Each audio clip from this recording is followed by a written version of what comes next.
Hello, everybody. Really sorry. I'm trying something new. Just one sec, and I'm running the intro. All very, very modern here.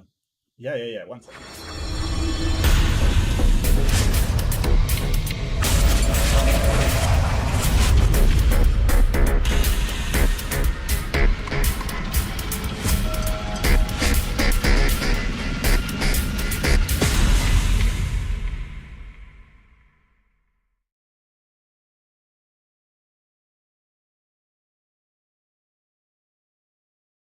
So I'm doing something really different this one. I'm actually going to be going into a room with Kent Hovind on Proverbs Guy. So you're going to be coming with me, and this is something I've never tried before. So please do be patient with me. I don't know what I'm doing, so basically I'm going to be dropping in and seeing if I can sort of talk to them about why evolution is an actual science and all of the reasons why it is, and maybe ask why they think it's not. Maybe I can do that. But I've got this thing rolling, I think, and I will duck in and see what we can do. If there's any problems, do let me know, because I've never done this before. I've never sort of taken anybody in with me to one of these things. But let's fire it up. Them up. Whenever you star the comments, does it save them, or can you only star one comment at a time? How does that work? One moment. Welcome, Mark Reed. Hello. And just so you know, you're more than welcome to add your YouTube channel as a destination, and you can stream this the easier way to your channel. Yeah, you're welcome to do that. Playing around with OBS, so forgive me if this goes horribly wrong, which it already has. I see that transition you had. I'll be honest, unless you're a lot more intelligent than I am, Mark, and you haven't used OBS before, it's going to be a disaster. Yeah, probably. I mean, I'm ready for it. I'm ready for it. It's fine. It's fine. Look, I was working in tech support, and I tried OBS, and I threw my hands up, and I started thinking terrible thoughts about Mark Stoney in my head, because he's the one that told me about OBS. OBS is so easy, but Stephen, are you going to go over the rules as far as what's allowed, questions that are allowed again? I think maybe that should be. The rules are simple. Keep it civil, no personal attacks, and the topic is evolution or creation. Anything else goes. I think those are fair rules, and I hope everybody can respect that. Do those rules go both ways? Like no personal attacks on us either? I think. Well, you can make personal attacks on creation. Well, I think that Mr. Hovind has he's sort of attacked friends of mine before, done really personal attacks about sort of their sexuality and stuff. So I'd really appreciate it if we weren't called dumb or stupid, and if none of our personal attributes were attacked, kind of thing, because he has done that before. Well, let me try real quick. Dr. Hovind, first of all, thank you, sir, for being here tonight. It's an honor and a privilege. And Mr. Mark Reed is here. He's going to be throwing some back and forth with you. And he has mentioned that when you say things like that he's stupid for believing that he's related to a banana, it really hurts his feelings. And I think that, but I think if we're going to not have personal attacks, then it should go both ways, I would think. Then, if I get personally attacked, I feel like, what's stopping me from doing the same? We'll be fair. We'll be fair. We will be fair moderators, but we can go ahead and jump in. Kent, can you hear us?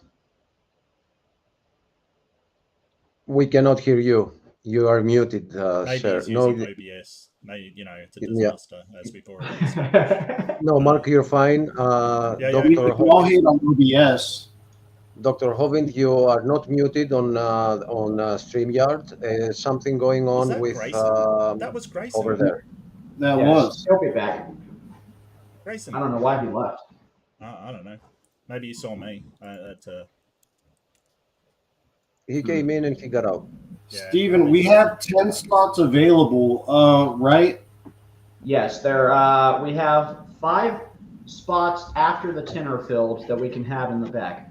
So we may have to move some people in and out. I'll be the one to go backstage if I see it filling up. Okay. If it starts filling up, Achilles, we'll send you, and then Ryan, and then Lupin, and then myself if we have to. But it won't come down to that. We're just waiting on Dr. Hoven to get his microphone fixed. Achilles, if I step away for 1 minute, can you hold this down until Dr. Hoven gets that resolved, and I'll be right back? I will try. Yes. Okay, thank you. We still can't hear you, Doctor. Hi, Claude. How are you? Want to say hi to Dustin and Lupin and Ryan. How you doing? Hey, how you doing, Mark? It's good to see you, buddy. I'm good. I'm good. Yeah. Hey, Mark. Had a really good week, actually. I don't know if you heard, I played a little bit of Men at Work just in your honor. Oh, really? I didn't know we can hear you. Yeah, I played it. And I wanna say hello to Mark and Grayson as well. Yes, Dr. Hoven, we can hear you now. Oh, okay. Yes. All right. Graphics Again. right there. Sorry, I'm late. Okay. Let's see. TikTok. I'm on TikTok on a phone here. I'm not sure how all that works, but they won't be able to see the slides. Anyway, good to see you again. You've made jumps in your understanding of technology. Big jumps. What did you say? You've made big jumps in your understanding of technology the past years. I can beat drum. He's not. He says you advance in your technological skills. No, yes. I have a crew here that does that for me. Okay. Anyway, go ahead. What's the topic? What's the topic for tonight?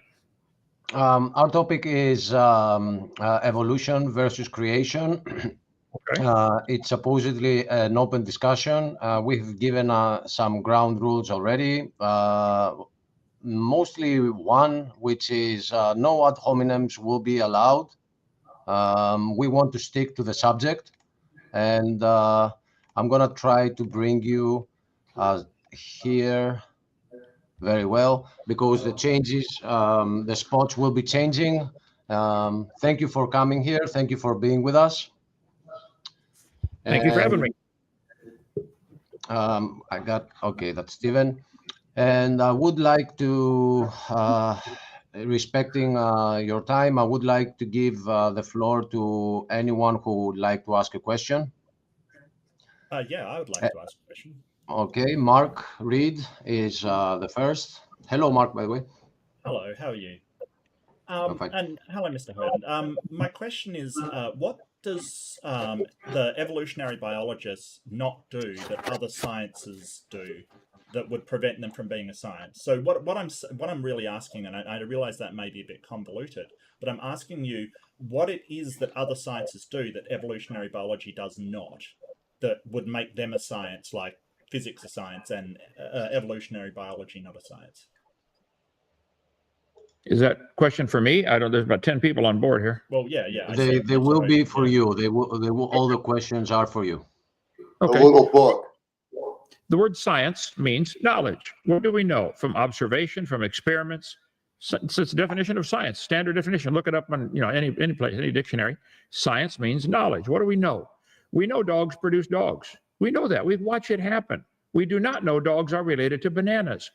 These family trees they put in our textbooks are not science. It is science to say dogs produce dogs. It is not science to say dogs come from an amoeba. And it's not science to say all of life came from a soup in the ocean, and which came from a rock. That's why I point out, you better first define what you mean by evolution. It is scientifically accurate to say all the varieties of dogs probably had a common ancestor. Nobody would argue with that. But you guys want to say, well, that therefore proves dogs are related to mosquitoes. That's not science. That's all. Science, what we can observe, study, test. Even if it's true that dogs are related to mosquitoes, it's not, I don't believe so. But even if it were true, it's not part of science, because science is what we can observe, study, test, and demonstrate. These family trees that are taught in our textbooks are propaganda, they're artwork, they're not science.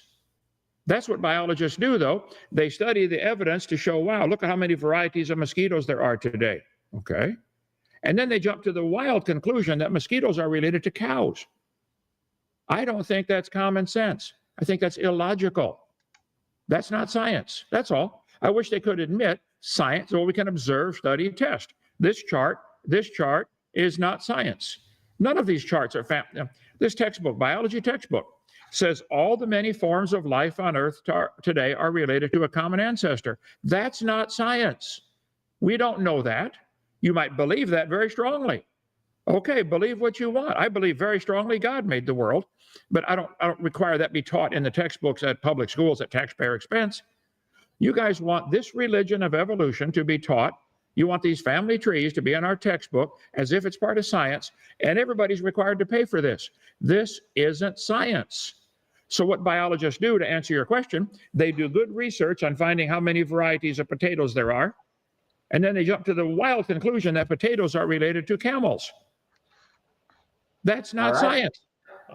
There's a lot Thank you, Dr. Hoven. Mark? There's a lot to respond to in that, actually. There's a whole lot of there, starting with the etymological fallacy that you made, that the origin of a word. So this is a fallacy, a genetic fallacy, that basically says because a word's origin means, for instance, science, wisdom. Yeah, so that's an etymological fallacy. You're basically saying because it used to mean this, then it means this the same day. That's not true. It's like saying, hey, the F word comes from German meaning to strike, so therefore that's what it means. It's not a curse word. That's wrong. It is a curse word. That's what it is. It's an etymology fallacy, so you're making that fallacy right there. Science has a different meaning than what it used to in Latin. You're making a completely wrong assertion there. Observe, study, and test. We do observe, study, and test evolution. There's multiple experiments that we've done. You're sort of trying to conflate that we need to observe it directly, but no one's ever seen the Earth go around the sun directly. No one's ever seen an electron directly. It's all indirect things that we've tested and observed in a secondhand way from the effects they produce, not from observing it directly. That's how science works, and you're sort of showing that you don't understand the role of observation in science here. And when we say we believe it, it's also that the scientific institutions in America and around the world have completely backed this scientific principle. It is only your religious belief that rejects it, because you have to start with the Bible, because you're a fundamentalist Baptist. You start with the Bible and say it cannot be true because of the Bible. That is not how science works. Science is observing something that changes, in this case, the allele frequency changing over time, and then finding out the reason why and modeling it. The Bible is irrelevant to whether we teach science. And if you don't like that part of science, don't study science, because that's how it works. It doesn't give any favoritism to your book, the Muslim's book, or anybody else's book. It simply uses a process to find out the natural laws of the universe, and that's what it does. So there's all problems with what you've said, starting with the main fallacy that you made. It is because in the 1900s, that was the Latin definition of science. Then that must be the definition today. That is a fallacy, the etymological fallacy. Okay. Well, you've given me about 14 different topics there. I'd like to go one topic at a time. Multiple topics, so I'm just responding to the ones you brought up. This is a problem. If you want to gish gallop, I'll respond to every single one. Don't gish gallop. I did just give you ample time, though, to respond to the points. So now I'm going to give him ample time, and then I will again give you ample time, unless Space Theory or Claude want to chime in. And I think it'll be more productive that way. So thank you for participating. Kent? Okay. If he would like to change the definition of science to match his religion, that all things are related, that I don't think is logical. I don't think that's wise to do. Science means what do we know? And if some scientists have concluded that we can go beyond that, I think we could infer very logically that the sun does indeed, the Earth is spinning and be from the sun going up and going down. I think people on the other side, we could call somebody in Australia. It's sunny over there. They'd say, sure. So I think we could show scientifically that the Earth is round and it spins around. So that equating the sun and the things we know scientifically without observing to evolution is a very false equivalency. Nobody has ever observed or ever seen how it could happen for these family trees for a protozoa to turn to a human and an ape and a bird. You want these taught in schools like this is science. This is not science. All of this is inferred. It's a religious belief these family trees are propaganda. There is probably a family tree of dogs. There's probably a family tree of tomatoes. Tomatoes and dogs are related going back in time. How do you come to that wild conclusion? Do you believe dogs and tomatoes are related? Okay, So I posted a statistical study that comes to that exact conclusion using the statistics of genetics and phylogenetic comparison. They literally do a comparison for separate ancestry versus common ancestry, and they show unequivocally, mathematically, separate ancestry is debunked, common ancestry is supported by the actual statistics of genetics. And those statistics did not consider, I just want to point out that study didn't consider created differences. It didn't consider created heterozygosity. So it's essentially a straw man against the creation model. Well, it doesn't. It also doesn't take into account that all of the genetics falls into that model. So you may not believe it and call it propaganda, but it's not based upon nothing. It's well, that's an assertion. The genetics support separate ancestry, not our common understanding descent. of the genetics. And the way that all of these animals are related to each other. Even if you just look at things like endogenous retroviruses, the closer they are in that tree, the more viruses they share with each other. And you cannot dispute that because that has been absolutely proven. You said we don't show the scientifically the evolution, but we do. That's the thing. Well, let's go one point at a time. He brought up ERVs. Let's deal with ERVs. Mark, don't slap and run. Don't slap and run. No. Okay, you know better than this. You know better than this. You're a big boy, Mark. Mark, you're a big boy. One top. Could Donnie please be actually independent instead of chiming in on Mr. Hoven's side? I'm not here to moderate. I'm here to debate. I was invited here to debate. I'm not moderating. Look, don't bring up multiple points then. The same is true for you. If you're saying don't bring up multiple points, you do the same. Kent brought up 4 points. I tried to address all of them, but he wants to slap and run. This is hypocrisy at its greatest degree. You bring up 4 points, we try to address one, go to the next one, and then you say, oh, no, you're bringing up multiple points. Here's what we're going to do. Absolutely shocking. Let's respect Kent's time here. I'm gonna let Kent bring you 1 point. Gish gallop is what it's called. You can then respond. Who on earth is moderating this? Who's in charge? I'm in charge, and I'm going to start muting mics because people don't want to play. I don't understand when you say I'm in charge. Who is the I? Who are you? Stephen.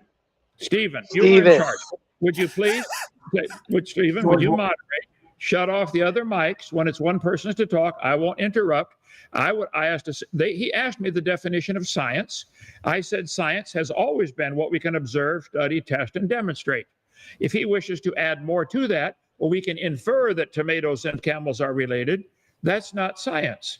But he wants to make a new definition of science to include his religion. I resent that. That is corrupting science. So I asked him the simple question. I don't remember exactly what it was. Do you believe, let's pick a new one. Do you believe potatoes and camels have a common ancestor? Simple question. And please shut off my mic when it's his turn to talk. All right. Fantastic. So I was going to get to that, but I was interrupted before because you made multiple points. And no, we're not changing the definition of the word. You're using an old dictionary from the 1900s to say this is what science means, when it doesn't mean that word anymore. I already pointed out that's a fallacy of etymology. It is a genetic fallacy that basically you're taking a specific definition that's old and not used anymore and trying to apply it. And so when my question back to you, because you do this conflation all the time, do you mean related as in I am related to my brother or sister? Or do you mean related as in we have a common ancestor? What do you mean?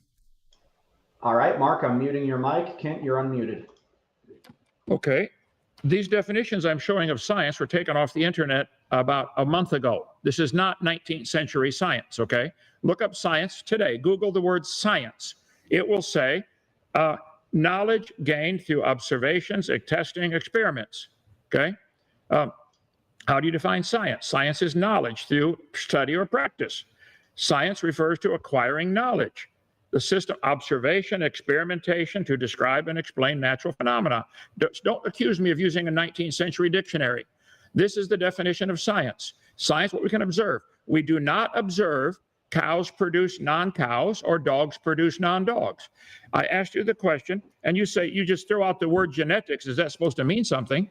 All the genetics shows there may be variations of the genetics of the different animals, proving a common designer. Doesn't prove a common ancestor.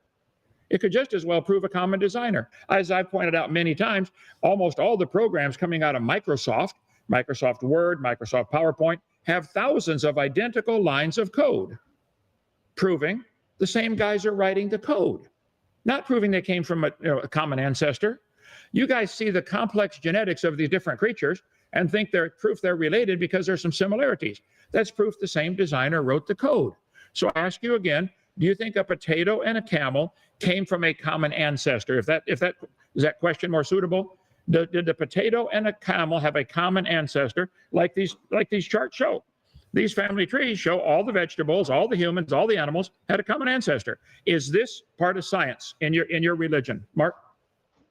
Well, that's a loaded question. It's not a religion for a start, so that's absolutely a loaded question. And this is what you went from genetic fallacy to the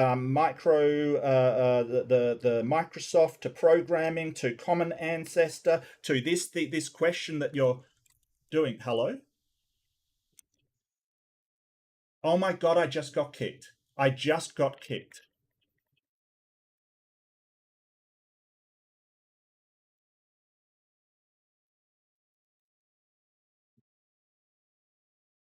Oh my God, I just got kicked.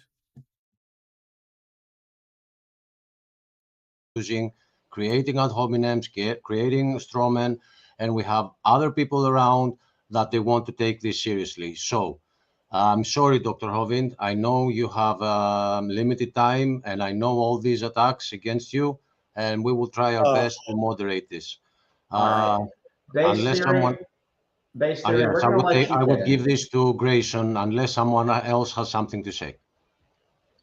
Yeah, well, I do have a question that maybe between Mr. Hovind and Grayson can answer. The other day, Grayson recently laid out clearly in the discussion at DIL why there are different age layers of his points, and as to why Mr. Hovind said you need to do some more work. You wanted to hurry on from that. So how about your response? Or for me? I don't understand. That's for you, and he can comment on it once you've given your answer, your response.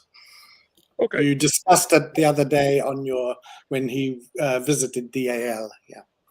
And he's welcome to come back. All of you, welcome to come anytime. Mark, come on down, visit DAL, all of you. Okay. Yeah, but that's not the point. The point is the question. We've heard that the people are welcome. We hear that all the time. All right, go ahead, Doctor. I'm sorry, I got off topic. You're invited. I'm answering the question. I think it is common sense. If you look at all these layers of the Earth that we see, there's no question the Earth has layers. Stratigraphy, I taught Earth science 15 years. I've been to all 50 states and 37 countries. I'm pretty familiar with this. There's no question the Earth has layers. I've been to Grand Canyon, top and bottom several times. I've been all over the United States. Okay. The question is, how can we start? In 1830, they started teaching that the layers form vertically and the top layer is younger. How can it possibly be younger? Where is it coming from? Is it coming from outer space? Every molecule of dirt on the planet is the same age, whether it's 6,000 or 6 trillion. I point out that the moon holding our tide under the moon, the tidal bulge, if the Earth were spinning under that moon, under the tide, and the continents were not in the way to interrupt it, right now the tide goes up and down. It varies from place to place. Bay of Fundy is greater, etc. But about a 5-foot average tide up and down, because it keeps banging into things like continents and getting interrupted. During Noah's flood, the Bible teaches the world was covered in water. I believe the science points to that, because if the Earth were not, tides were not interrupted, they would become harmonic and go up and down 200 feet. If the water's going up and down 200 feet every 6 hours, 12 and a half minutes, that tidal pumping in and out of that bump, the water's going sideways. That's what formed all the layers. That's how you can easily explain polystrata fossils. There are thousands of trees standing up, running through all these layers. It's not a unique phenomena. They're all over the world. And yet they want to say these layers are different ages. I think a tree could stand there for a year while the tide going up and down makes new layers sideways, but it's not going to stand there for millions of years. And they don't answer this except to say it's an anomaly. No, there's lots of them. North of me in Birmingham, Alabama, there's a coal mine with lots of petrified trees standing up, running through these layers. My point is, it is not logical to say these layers are millions of years different in age when we have petrified trees connecting them. And where is the layer coming from? Where was the Holocene sitting? Where was all that dirt sitting for 2.5 billion years? I just say there is no geologic column. It was made up in 1830. It does not exist anywhere in the world except the textbooks. It's silly to believe these layers are different ages. That's my humble opinion on the topic. Okay. Okay, well, I'll leave it to Grayson, maybe if I can ask him to step in. But you did mention that you took. All right, thank you for that, Claude. That was your question, and you said you were going to let base theory answer it. Can I just add one more little? It's yes, related. quickly, Claude. Yes. Yes. When you were teaching earth science, what was your highest qualification that you? All right. So thank you for participating, Claude, but not really. All right. So base theory, we're going to give it to you if you want to actually address this. Yeah. Okay. So what Kent just went through was, I would say, a straw man for specifically him saying that we have polystrate fossils connecting layers that are like the scientists say are millions of years apart. I challenge one person to find, I challenge anybody to find me one example of this, because that's just not the case. When we have polystrate fossils, the scientific consensus is literally saying that those polystrate fossils are between layers that are very close in time, like between a few years to a decade or two. Nobody is saying that there are polystrate fossils connecting layers that are separated by millions of years. So that's just a total straw man. There's no one is saying that. Polystrate fossils are extremely well characterized in the scientific consensus. Like, we understand what causes them. They're not a big problem for the evolutionary model. And he didn't really answer the question that was asked, I felt, about like the ages of the different layers and everything. So I'll just leave it at that. Also, I'm glad that Mark is back, because I don't think that he was kicked for good reasons. Okay. So Grayson, you several times in the last few minutes said, scientists say, scientific consensus, blah, blah, blah. What if some scientists started saying, wow, these layers are all the same age within a year of each other, where tidal pumping would form all that? It is scientific. First of all, do you speak for all scientists? There are quite a few scientists who do not believe the layers are all different ages. There are quite a few scientists who, first of all, in order to be a scientist in your mind, you have to believe in evolution. Otherwise, you're not a scientist. Is that correct? Nope, you just have to do science. Okay. Science is what we can observe, study, test, and demonstrate.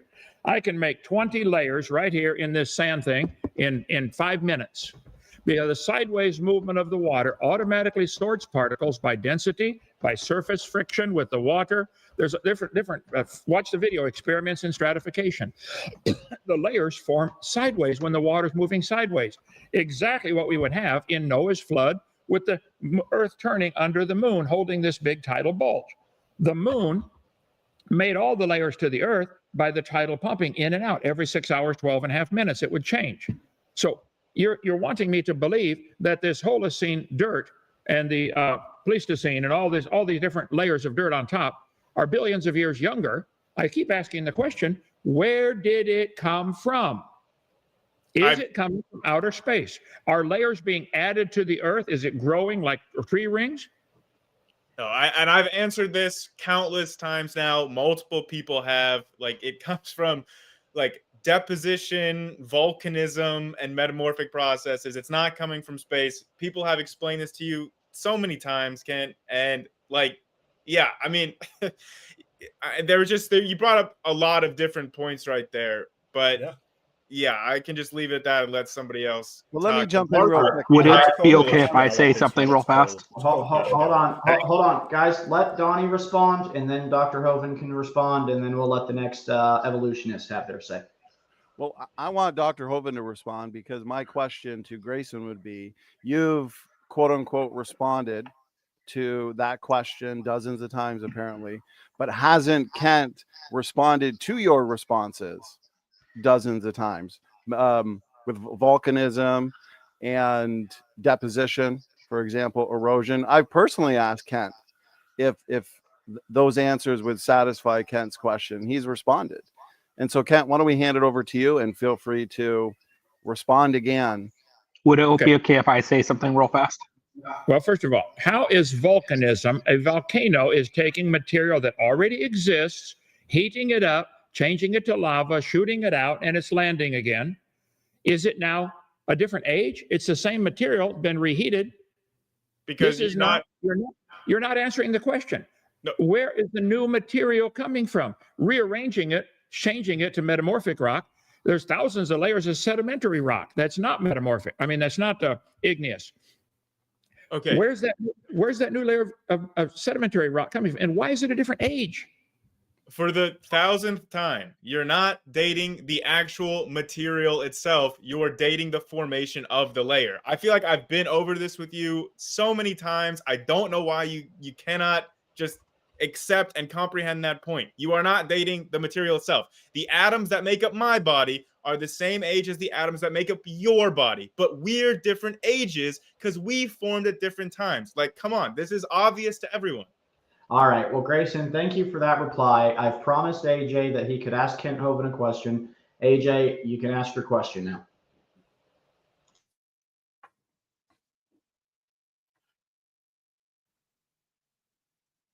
Okay. Am I still muted or no? No, we hear you. Okay. Okay. I just have one question for Kent. Kent, do you still believe that in order to prove evolution, we would have to witness a dog giving birth to a rat or a pine cone?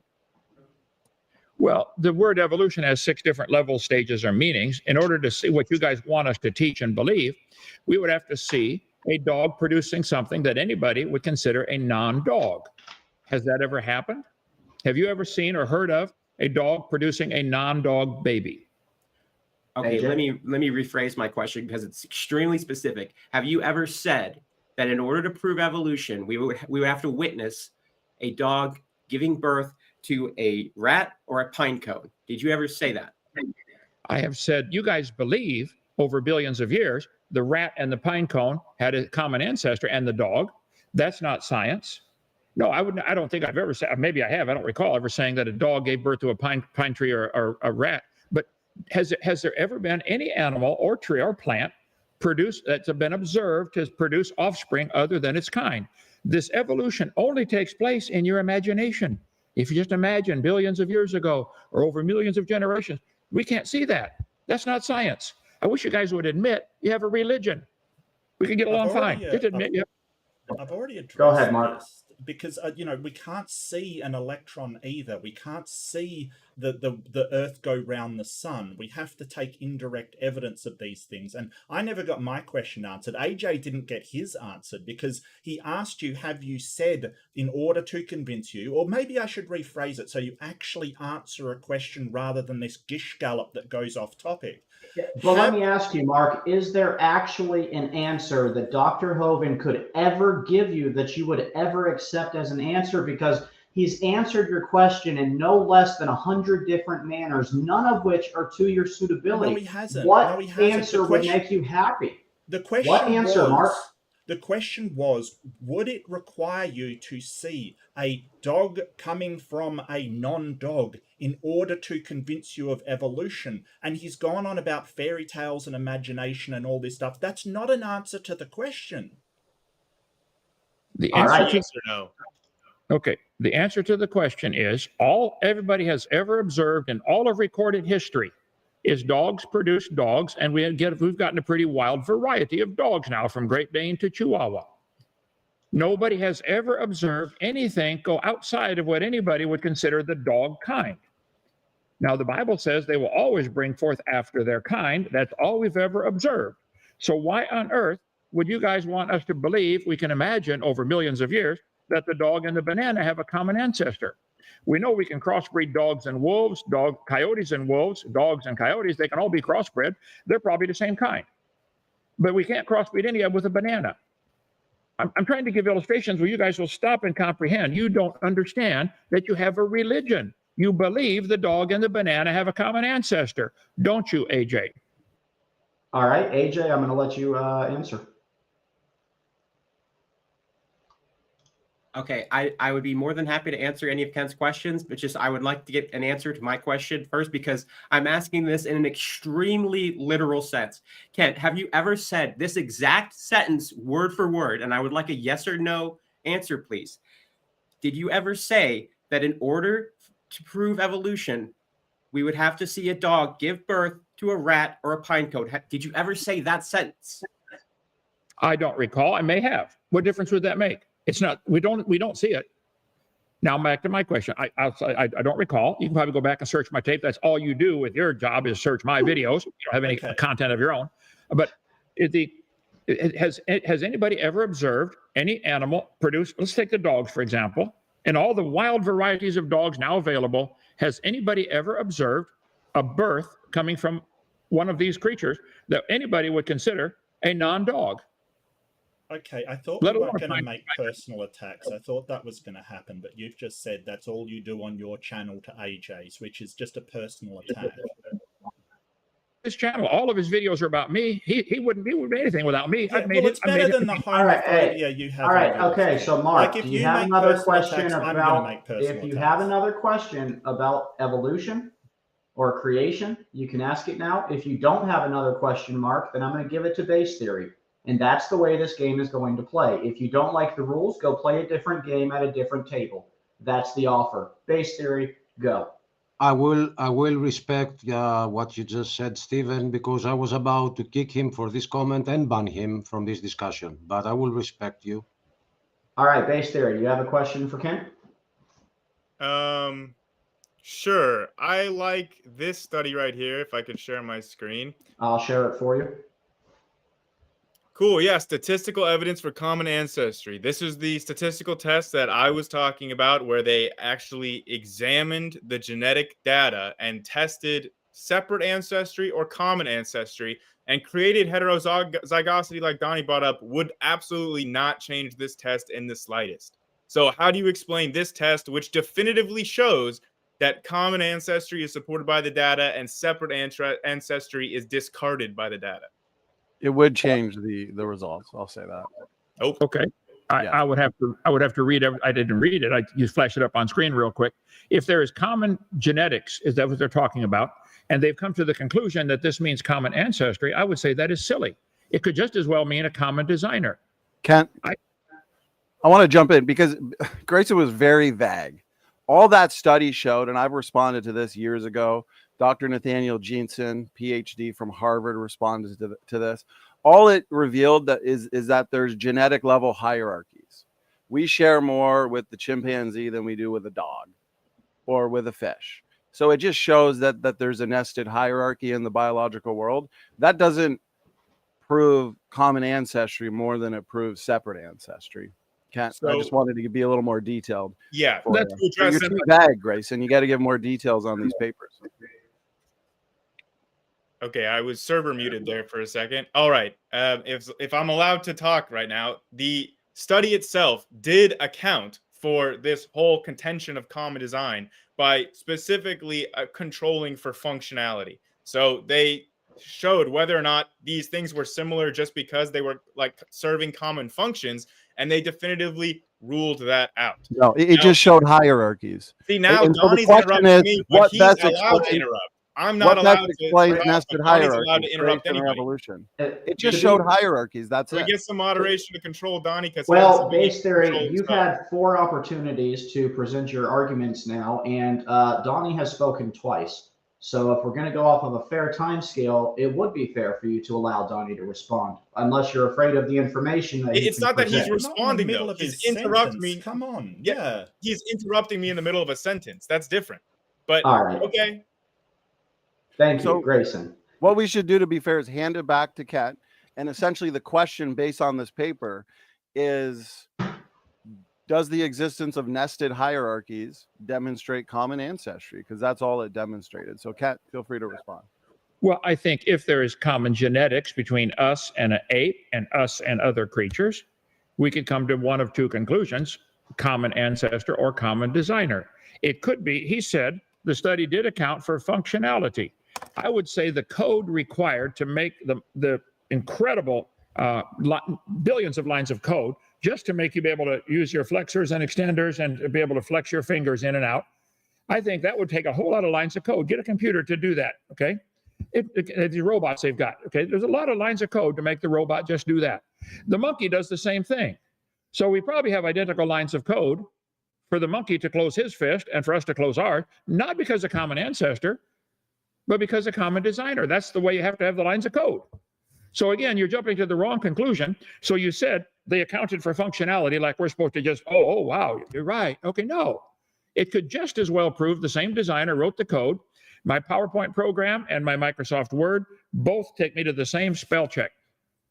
Millions of lines of code for spell check in 2 different programs. Wow. That proves they both evolved from an explosion in a print factory. This is the logic you guys have. You see similarities and conclude ancestry instead of concluding designer. The code that we're talking about, Grayson, is so complex. The code, the DNA code, is more complex than all the lines of code ever written by man combined. It's unbelievable. They say if you took the chromosomes from one person, unwound them, tied them all together, 46 chromosomes for each of your 100 trillion cells, it would go across the solar system twice. That's the code we're talking about. And so the monkeys have thousands of lines of identical code. Still doesn't prove common ancestor. How can you not get it? Okay. It could prove common designer. My last point would be, even if it's true that it's common ancestor, it's not science yet. We can't demonstrate it. It shouldn't be taught in schools. It's still just a hypothesis. It shouldn't be taught at taxpayer expense where everybody's required to pay for your religion to be taught. I'm going to fight that till I die, and then my videos are going to go a long time after that. So good luck with that one. All right, Mark, you'll have another chance to respond, but I want to let Ken Rock get a question in because I believe he's on your guys' side and he hasn't had a chance to say anything yet. So Ken Rock, go ahead. Thank you. Am I caught up with you guys? My device is kind of lagging. No, yeah, we hear you fine. Okay, sweet. So the first thing I would like to respond to and ask Kent is, he says that we never see creatures come from other kinds, but we got like cows that were produced by the ancestors known as buffalo. We have dogs which come from wolves, and we have the banana which was related to the plantain. So how can you sit there with those 3 examples alone and say we don't know any kinds that's come from other kinds? Okay, it was very garbled. I'm not sure I got all that. You said we do have cows, varieties of cows that came from. I know you said. I think you said we have dogs came from wolves. I would agree with that. But dogs came from wolves. Cows came from buffaloes, and bananas are related to plantains. Thank you to. I don't know that cows came from buffalo, and cows and buffalo may indeed have a common ancestor, but it would look like a cow, a 4-wheel drive, hoof, split hoof, gives milk on the backside. So the females do. So I think that if you're saying that because cows and buffaloes are related, and wolves and dogs are related, therefore dogs are related to mosquitoes. This is what these textbooks teach. Look at this. Protozoa slowly turned into everything. Biology teacher, worms, mollusks, spiders, reptiles, frogs. This isn't science. This is propaganda. That's all. I'm just objecting to these kind of charts being in our school textbook because it's simply not science. I'll find one that has a dog on there somewhere. But this is what they teach. You guys believe everything has a common ancestor. I would say the buffalo and the cow might have one. That'd be a good study. But what would that prove? Would that therefore prove it would prove that different animals can from a similar animal? Because I didn't say these things are related, therefore all things are related to mosquitoes. I just said these animals are different kinds of animals and they're related. Well, that goes back to the definition of the word kind. There's 26 different definitions of the word species. And I'm not required to define what a kind is. I'm not asking my religion to be taught. I know the Bible says 24 times in the first 7 chapters, the animals will always bring forth after their kind. Nobody's ever given me an example of what they would consider a different kind. Do you think a buffalo and a cow are a different kind of animal? All right, Grayson, I'm going to let you answer that. Go ahead. Yeah, I don't even know where to start with this. I mean, again, we can use evolution to make testable, repeatable scientific predictions of like anatomical changes that would be observable in predicted layers of the fossil record. It checks out. It's a scientific theory. Universal common ancestry is accepted. I showed a study that's demonstrating that using statistics and genetics. So there you go. It's science. So in a sense, what you're saying is we have X equals Y equals Z, and because there's a big circle of people that agree with each other, you're right? No, that's not what he's saying. What he's saying is that every single reputable scientific institution, from the National Academy of Science to, there are more scientists that believe in evolution and affirm evolution called Steve than there are scientists that don't believe in evolution. Do you realize that? That the amount of people that are actually against evolution is so fleetingly small. Bogus. The amount of scientists called Steve outnumber them. Like, it is such a marginalized view and religious view. And I never got Mark, my can first I ask question. you a question? Well, I never got my first question answered, which was, well, I haven't been able to ask any questions tonight. So my question for you, Mark, my question for you, Mark, am I just going to be you're very interrupted? rude. My question for you, Mark, if you're brave enough to answer it, and I will ask it now, is how many scientists are named Steve for you to make such a bizarre claim with an authoritative emotion behind it? Can you give me the number, please? It's called the Steve Project that they did. Am I still muted? No, I unmuted you. Okay. Well, I mean, it's great that you sort of mute me right in the middle of me talking and interrupt me. It's not very cool, man. Okay, so that's unproductive. Grayson, do you have another question for Dr. Hogan? Yeah, you just interrupted or I'll give me it back again. to Ken This Rock. is Project Steve, right? So if you look first up before you- Project Steve, Go ahead, Doctor. I can... Okay, these hello? guys always resort to this majority opinion argument, which is a really weak argument for anything. Is the majority opinion in China that communism is good? Yeah. Does that make it true? No. It means if you don't believe it, you don't get published in peer-reviewed journals, that's for sure. Majority opinion in China is that communism is good. That doesn't make it true. Majority opinion in Iran is that Islam is good. You believe Islam is good? The majority of people do, okay? The majority opinion if you don't agree, they'll cut your head off. Yeah. All it means is somebody has taken control. The majority opinion in Nazi Germany was that Hitler was a good guy and everything's fine and Nazism's good and we should wipe out the inferior species, like the blacks and the Jews. Does majority opinion mean it's true? How many peer-reviewed journals published articles against Hitler during Hitler's reign? Probably none. You outlaw the opposition, you line them up and shoot them. Okay, they don't shoot them in our country, but they ban them from teaching in universities. So your argument for majority opinion is flawed on its surface, okay? It doesn't matter if everybody believed the moon was made of green cheese, that wouldn't make it made of green cheese.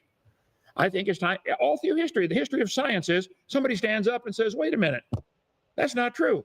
For years, everybody said you can't get a heavier than air object to fly. The Wright brothers said, we think we can do it.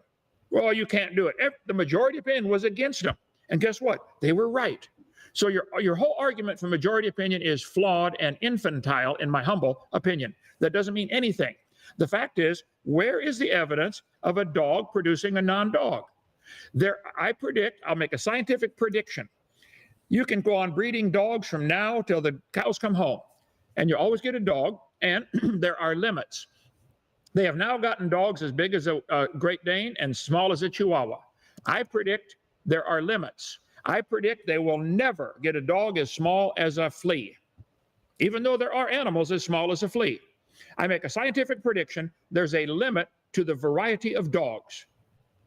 How's that? And they'll never get one as big as an elephant. I just made it. So, and you keep changing, Mark, between believe and affirm. You caught yourself, didn't you? No, you believe in evolution. You don't affirm evolution. You believe in it.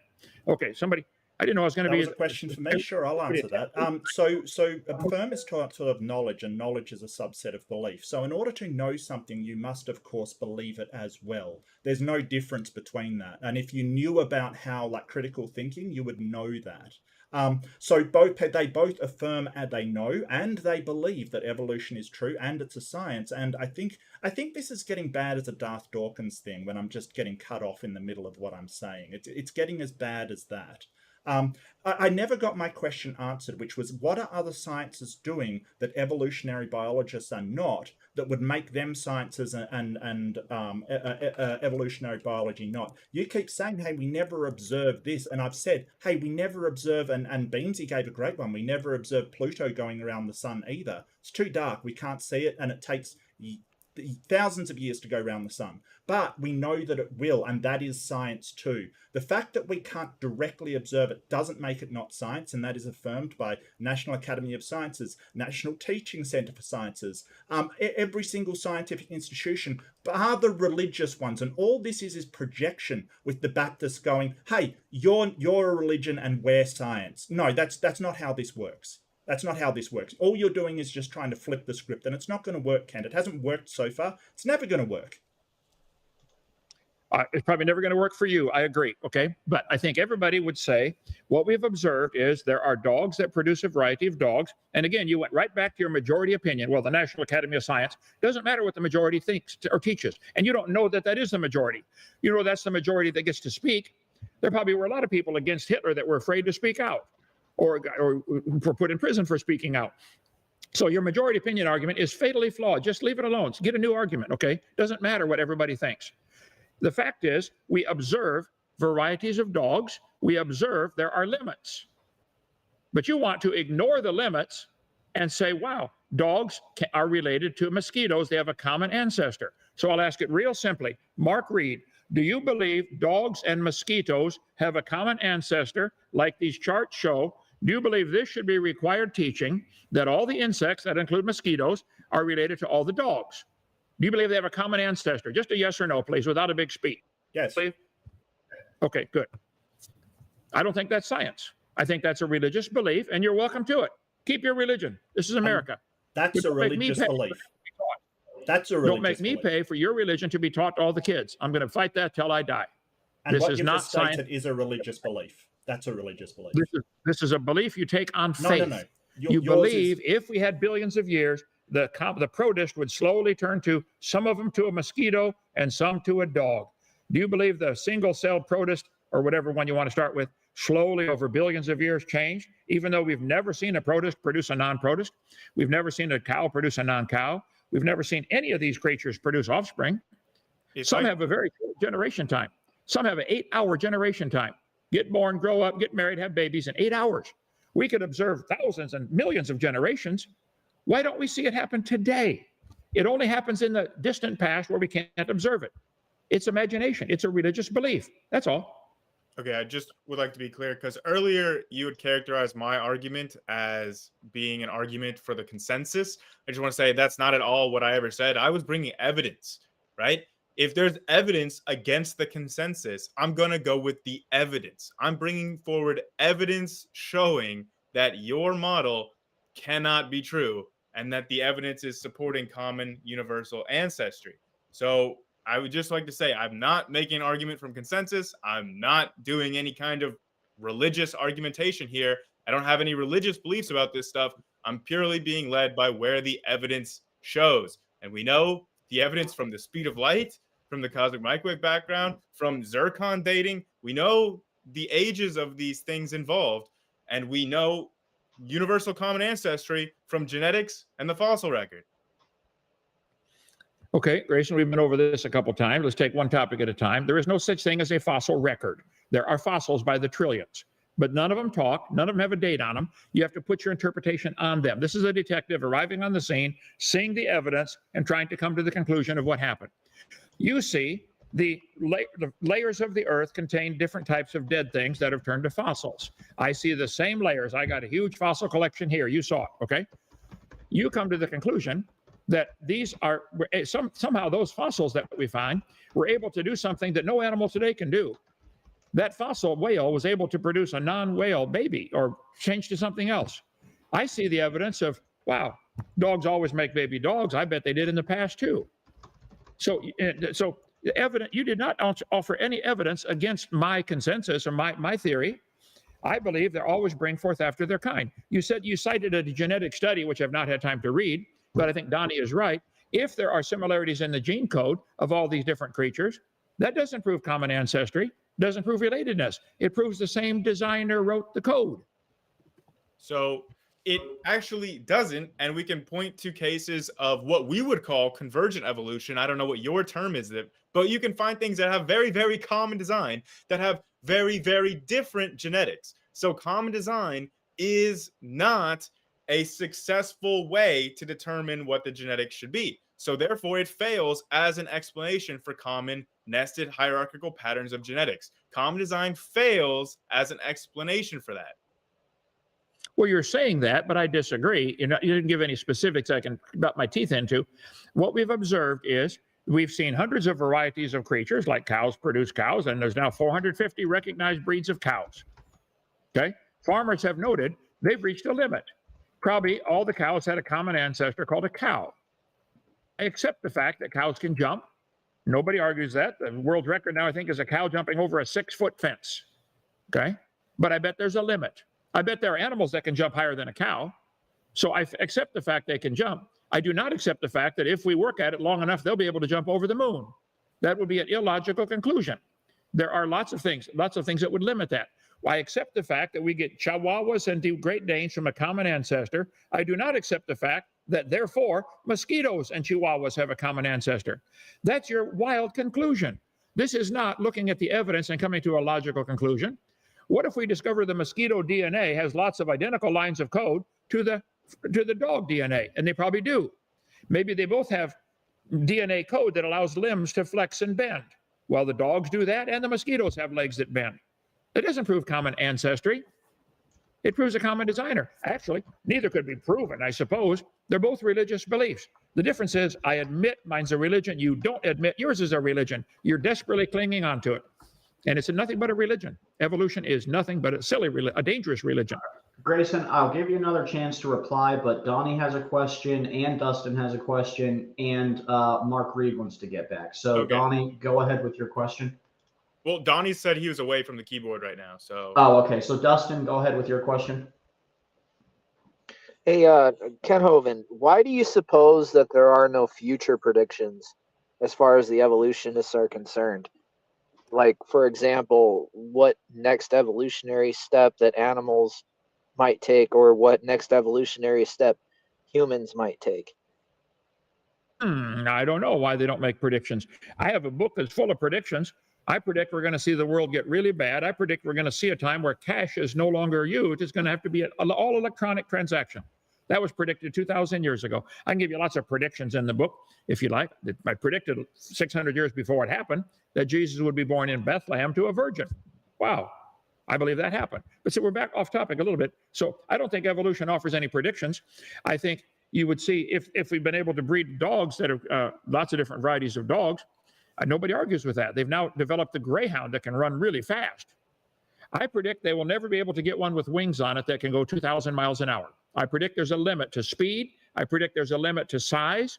I predict they're not going to see anything beyond what we've probably already reached the limit in just about all these.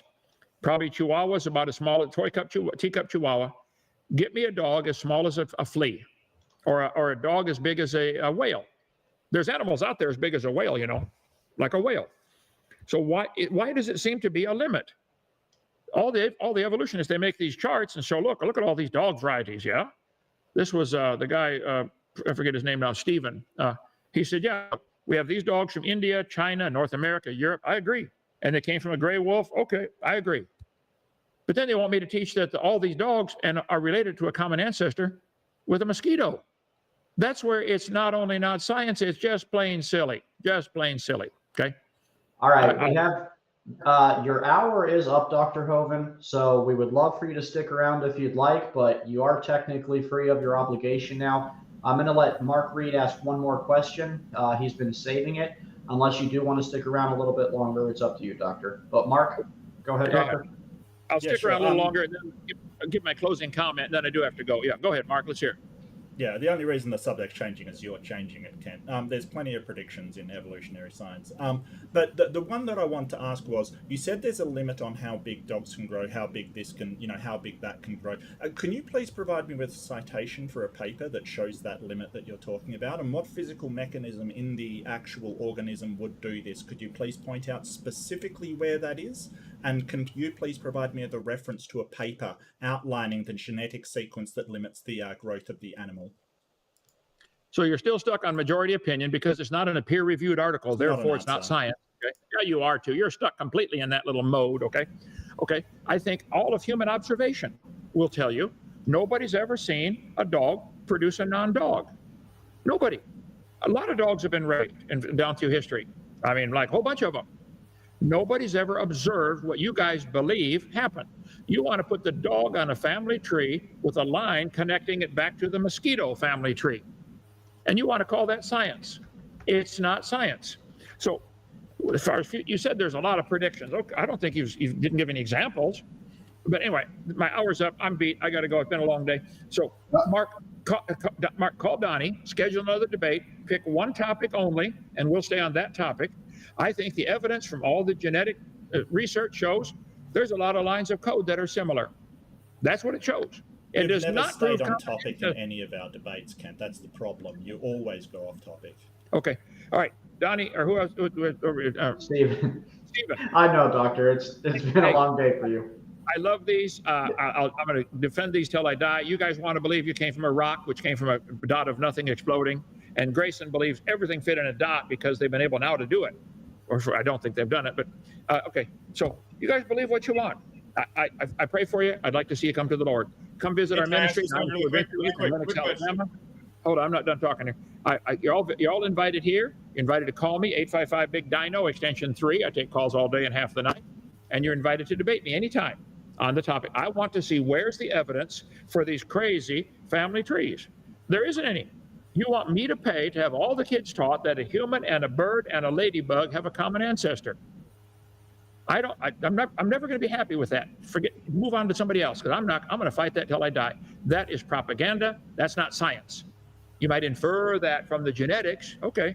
Anyway, I got to go. Thank you so much for having me, Stephen. I'm so sorry I forgot it was late, but we'll do it again another night. Okay. I'm beat. See you tomorrow. Bye. All right. Thank you for all you do, Doc. I can't wait to see you again. All Much right. love, Ken Hovind. Well, that was disappointing. He didn't really answer any questions. I feel like the dodging was incredible. You did answer the questions, Mark. If you didn't like the question, if you didn't like the answers, I'm sorry, but he did answer the questions. No, I mean, honestly, it's a failure to communicate, Mark, because he never fully understands the question you're asking, and you never fully accept the answer that he gives. Well, like you guys talk past each other. No, because I ask things like, what is this thing doing that isn't, and it's just sort of these talking points, these things that we've all heard 10 million times before that don't have anything to do with the question. That's the problem. And I gotta say, wait. He goes on to sort of make 4 points in a row, and I try to address them, and then you blame me for bringing up multiple points. That's the shtick. That's the gish gallop in a nutshell. I did hear him answer your questions, and if you didn't like the answers that he gave you, I don't know we can't really do anything about that. That's just the way it is, and we just can't keep going over one question formatted in a different way 20 different times. It's not productive. Not just that, but there's one Kent Hovind. There were 3 of you guys, and Mark, you overtalk a lot. I like you, but you overtalk a lot. So, Mark, what are some of these? People get wait, Dustin. I know that if people do overtalk me, I give them the same treatment. I'm not afraid to roll around in the mud if people want to do that. But people interrupt me, I'll interrupt them. You'll probably notice that I have a reciprocal way of talking to people. If they respect me, I respect them. The problem is that when you're sort of just interrupting me, and then when I say, hey, you interrupted me, you just interrupt me again. I'm not going to respect you at that point, Stephen, because you've started interrupting me. That's at the point where I'm going to say, well, I'm not going to hold my tongue like I usually do. And I don't say but then when you escalate it and it gets to a point where it's borderline disrespectful, that then forces my hand to escalate. And as an American, I just dropped the atomic bomb, and I will turn Australia. Into a parking lot. So I mean, that's just where sidecar instigator. Well, do so. We have Donnie here. Donnie, is he going to be taking the floor now? Is that what we're going to be doing? Yes, Donnie's here, and I don't know if he's back from his keyboard yet, but as soon as he is, we'll let the guys continue engaging. But if you guys... Base theory. Hold on, Dustin. Achilles, go ahead. Mark, you asked a very simple question at the beginning, and you made me happy. Okay? Who is having a phone? Who is that? I have no idea. It's not me. Ryan. Look like Ryan. Okay, the guilty person just showed up. Okay, so you asked a very simple question. You got a very simple answer. I don't think they want to hear what you've got to say. Wait a minute. You just spent 5 minutes explaining why you don't want to get interrupted. Allow No. me, You were please. interrupted by music. I There was you go. referring to the music. Oh, You didn't hear that? no. Okay, I was asking a question, and I was because there are just too many on putting the a little panel, land down this is under kind for of tough. Mark. There's too much crosstalk. Too much crosstalk. Guys, one at a time. Jiminy Cricket, hard. So, you asked a definition for science. You got the definition of science. I didn't. And immediately, let me finish. Okay. And immediately you said that, oh, this is what you always do. You are going back to an archaic version of the definition on the 1930s dictionary. And he gave you a response, and I brought up Google, as he said, showing you that this is right now the definition of science as he gave you. But from that point on, you kept going on that was not a definition, and we spent 45 minutes going back and forth on that subject. Okay, you can't do that. Top definition of science is the Mark, systematic. Excuse me. I'm in the middle of talking. The systematic study of the structure and behavior of the physical and natural world through observation, experimentation, and the testing of theories against the evidence of Oxford Languages. The first definition, number 1. My brother, I told you Google. I don't know why you went to Oxford. Excuse me, I'm trying to read this out. Google. Achilles, let him read it. What do you mean Google? Google doesn't have definitions just built into it. What are you talking about? Mark, share your screen. It's a search engine. Share your screen. What is And then wrong after with you read this, I'm going to actually, while you're pulling that up, Mark, because if you're reading it, I want to see it with my own eyes. Prove it to me. And also, are we talking about the definition of science still? Listen, 1 second. Praise, welcome to the panel. I'm sorry I wasn't able to greet you earlier. Thank you for coming back, and this should be You fun. need me to zoom in. Is that Appreciate you having me, man. And I'd like to respond to Mark on Project Steve. I think that he is misleading there. So come on, Mark. That is disingenuous, man. I'm going to respond to that. Go ahead. Okay. I mean, I can respond to it now if you guys want me to. Like you told me to go ahead, Google Mark. it. Can you read for me, please? Tell us about Project It should Steve. be up on the screen. No. I wanna address this. It should be up on the screen right now. Exactly. So please read for me. The systematic study of the structure and behavior of the physical and natural world through observation, experimentation, and the testing of theories against evidence obtained. Stop right there. It's done. Isn't that what he was talking to you about? Are you a mature Do you person see the or not? child's thing on the right? What is science? The word sciences have come from a Latin word that means knowledge. This is called the etymological fallacy. Okay, And it's a then logical. he continues, Mark, Excuse and then me, he I'm continues, talking. Mark. What? He continues. Can I get some moderation, please? Let's go Can I one at get a some time. One at a moderation? time. This fallacy means that you're taking the old usage of a word, or in an etymological sense, word's etymology, its development, applying it to what it means now, and that is a fallacy. And when I said a genetic fallacy, Kent thought I was talking about genetics. No, a genetic fallacy is basically where the origins of something, you're saying, hey, it means this because of the origins. That's a fallacy, right? So it's like when I explained that the F word comes from German meaning to strike. So if I said, hey, because it comes from German meaning to strike, it's not a swear word, that's a fallacy of etymology. That's not what it means anymore. And the same is true if you want to refer to the Latin and the old usage of science as knowledge. And I brought up the definition, I showed you. That is the new definition. That is the definition it has been for hundreds of years. It's not changing the definition. Okay. But what you've done is ignore his answer, like the headphones you are wearing are going through something that I don't know if it's there anymore. Okay, you can we ignored please the stop fact. You ad-homing? ignored the That's just fact an that he insult. continues his answer. Guys, Let me that's finish. just an insult. You ignore the Can I fact. jump in? Completely. Actually, can I jump in real quick? Oh, come Donnie, on. go ahead and jump in, and then I'm going to let Praise start his engagement with Mark. Guys, one at a time. I mean, you're all adults. Can you guys all act like you have driver's license and you wear big boy pants every day? Or do I have to come to your house and pick out your shoes and tell you which foot it goes on? Like, Brother grow up, Stephen, fellas. brother No, Stephen, guys. somebody It has. has, Come on, one at a time. yeah, In but every somebody country has around to the world, we expose that. have patience.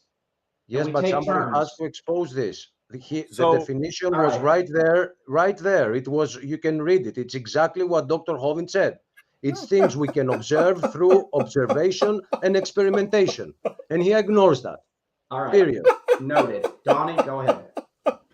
So from the first hour of tonight's discussion was a lot of fun, very engaging, lots of great points brought up that I'd like to discuss in detail. And so I have noted down at least 3 major points that I would love to go back and forth on with those on the panel. We can make it just a general open mic discussion. I know Praise was saying he wants to get in on some of it too. And so I've got ERVs, statistical hierarchies. That's an interesting one. And also rock strata and some of the points pertaining to that. Steve, no worries. You don't have to put me full screen or anything. Yeah, go ahead, And Donnie. so with Praise, I want to respect Praise. Before we get into, I'd like to go into ERVs a bit. Correct me if I'm wrong. That was one of the first major points Mark brought up a little while ago. And I don't think we really engaged that for the last hour. And so Praise, I know you wanted to present something on the Steve project. So why don't you do that? Allow Mark to respond. And then let's jump into some of these other topics that were brought up.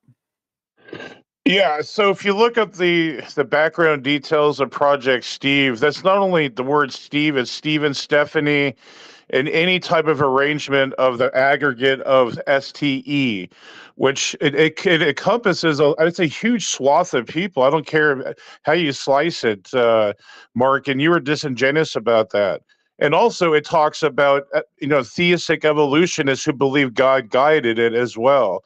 So you need to take that into account. So it's not as big as number like you try to make it sound like. And I just think you should be more upfront with the real statistics and tell people about Project Steve and not be, like trying to like veil it and stuff. But that's just what I wanted to bring up. So go ahead. No, it's not. It's not a huge swath. So it's any variation of Steve, including female forms, and Steve in other languages like Stefan, as you mentioned. But it still is just the ones with Steve, Stephanie, Stefan, Stephen. These variations. It's not anyone starting in STE. I want to make that clear. That's not true. That's 100% wrong. It's just any variation on Steve, Stefan, or even the female version, Stephanie, as you said. Now, even people that are religious and believe in evolution, I didn't misspeak. That's people that believe and affirm evolution, right? That accept evolution as a fact. So that's not, I was not disingenuous in any way. Even if they think that God started the process rolling, they still support evolution.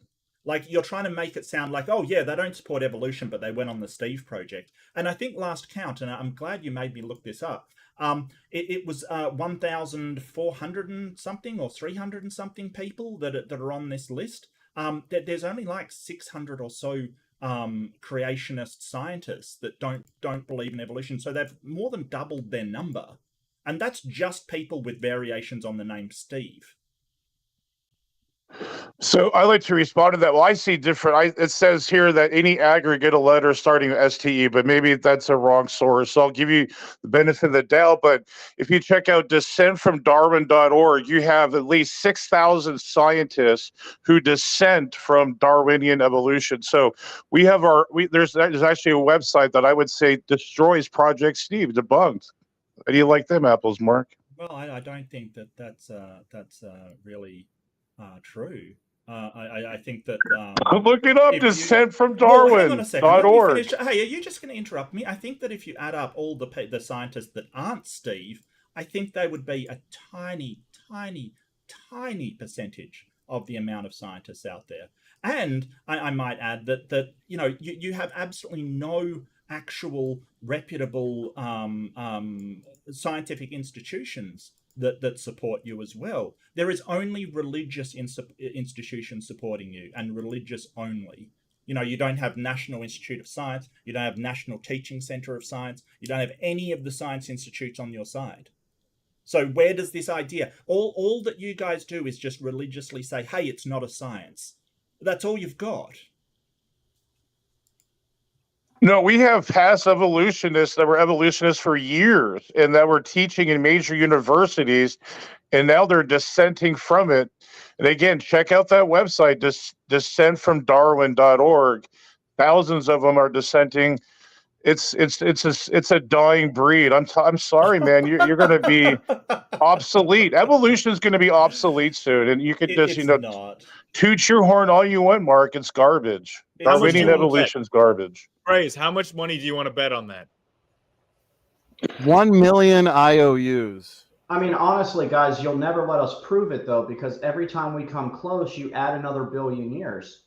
Wait. Make it impossible. Achilles responded and said all of his money. Okay, I will take that bet on. All of it, bro. And I will expect payment in full before the rapture. But guys, the textbooks the textbooks you guys use update more often than my electric bill comes around. Like, it's constant.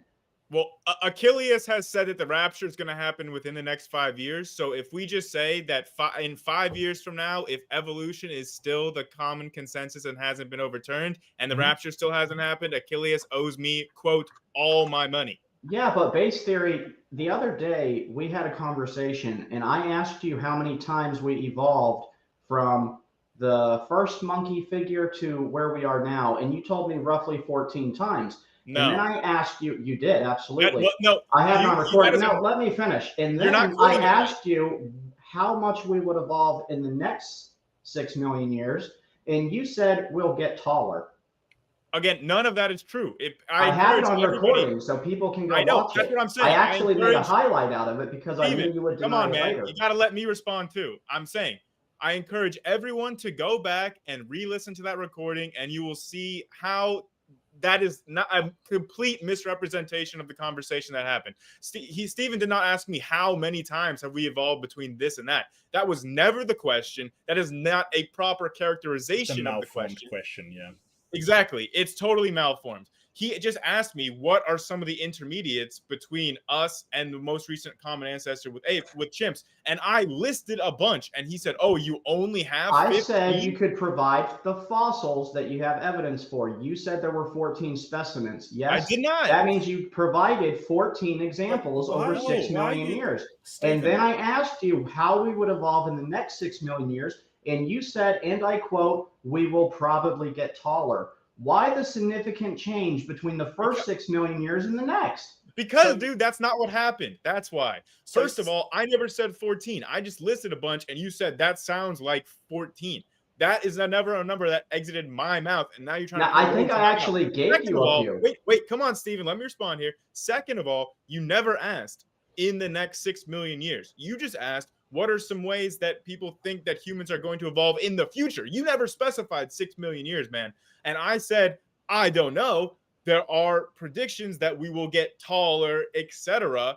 And now you're trying to characterize me as saying that that's the only thing that we're saying in 6 million years. That's false. Why did you characterize it as Grayson saying that we evolved 14 times? If he said, hey, we've got these 14 specimens in between them, why are you characterizing it as the amount? Because that to me is a malformed question. Like, you might as well say every single generation in between that primitive ancestor and us is a new species, or not a new species, a new specimen, because there's mutations nearly every single generation. So why did you change the framing like that, Stephen? I'll tell you why. It's because it's your theory, and when you're presenting a theory, you have to bring the evidence. And since you only have the evidence for these, and I'm being generous, 14 specimens, these different type of monkeyoids that you guys claim we're related to, that's the only evidence you had. So that's 14 examples. And I then asked Grayson, how much would we change in the next 6 million years? And I'm finding it right now. Well, I think that when you're asking someone how we'll change, it depends a lot on environment. So if the environment changes in some way that humanity has to evolve into, like, for instance, if there's way less oxygen in the air, what we'd expect to see is the people that do not have oxygen adapted lungs sort of die out kind of thing. And people who have an ability to big lungs to get more oxygen will probably survive better. And that's a change that will happen. But that's only if the environment changes. This is the thing you've got to understand. It's really, without knowing what the environment is going to be in the next million years, it's impossible to predict what the changes will be. It's so hard, because if you can tell me the environment that will be there in the next million years, I can probably guess, but you don't know. I don't know. Grayson doesn't know. Nobody knows. That's the problem. Sure. Okay. I'll take that. Donnie, praise. I have a question for Mark or even Grayson regarding echolocation. So it says by numerous sources, I'll give you the sources, that says for echolocation to happen through evolution, there has to be multiple evolution events, not just one evolution, but two, at least two of them. So you believe evolution happened twice when one is like mathematically improbable? No. So are you talking about like the ability to make the clicks in hearing? Because hearing can evolve by itself and not have echolocation. Like a lot of animals, even dogs, have way more sensitive ears than other animals. I'm not sure what you're saying. Like, Or whales have it too, but I mean, so bats, whales, and I think there's something else too. Are But you talking about convergent evolution? Sorry, I'm just trying to figure out what you're. No, he's saying that there are multiple simultaneous evolutionary changes that he says need to occur in order for echolocation to be successful and functional. Right. Basically, you would have to have the independent gain of the echolocation function and system associated with it in independent lineages. For example, we find echolocation in bats, we find it in whales, and we find it. I don't think that's what he's saying. Praise, is that what you're saying? Because that's convergent evolution. Yeah, I might not be, representing it correctly, but I'm just quoting what the evolutionists are saying.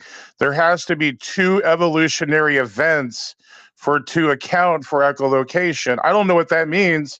Maybe someone can elucidate what that even means. I don't even know really how to even really come at it, how to understand that's what that. it means. The evolutionists would look to convergent evolution, which is basically the independent acquisition of these traits. But I think Praise's argument and point, correct me if I'm wrong, Praise, echolocation is an incredibly sophisticated function and ability. Yeah. And so the evolutionists would have to invoke the separate evolutionary histories associated with echolocation. I mean, once is hard enough, but 2, 3, 4 times. Exactly. That's what I'm saying. Yes, SFT. I don't see any challenge with that at all. I mean, there are even some blind humans that don't have any of the necessary stuff for a bat's echolocation, but they can still tell when there's an object in front of them by making clicking sounds. Their hearing is good enough. There are blind people on Earth that do that today. So I don't think it's like you're saying, oh, it's just so statistically impossible to evolve echolocation. Yeah, I'm going to need some evidence that would support that claim. Well, I'd like to ask, what's the best evidence for the evolution of echolocation? The best evidence is, again, for evolution in general. We've been going over that all night. I think that's kind of circular. We see echolocation. Apparently, so how did echolocation evolve? Apparently, if it evolved at all. 20 to 30% of blind people learn how to echolocate at some point. And I can give you a paper on that. Echolocate in the same fashion as dolphins, bats, whales. Yeah, they click and go, oh, there's a trash can in front of me. I can tell. Or there's something in front of me. Yeah.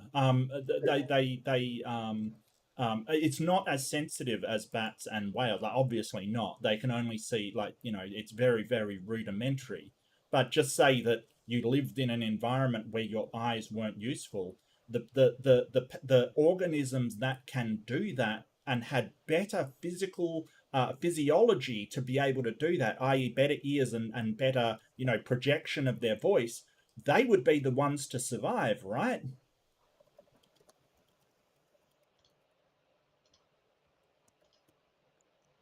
I mean, who is that directed to?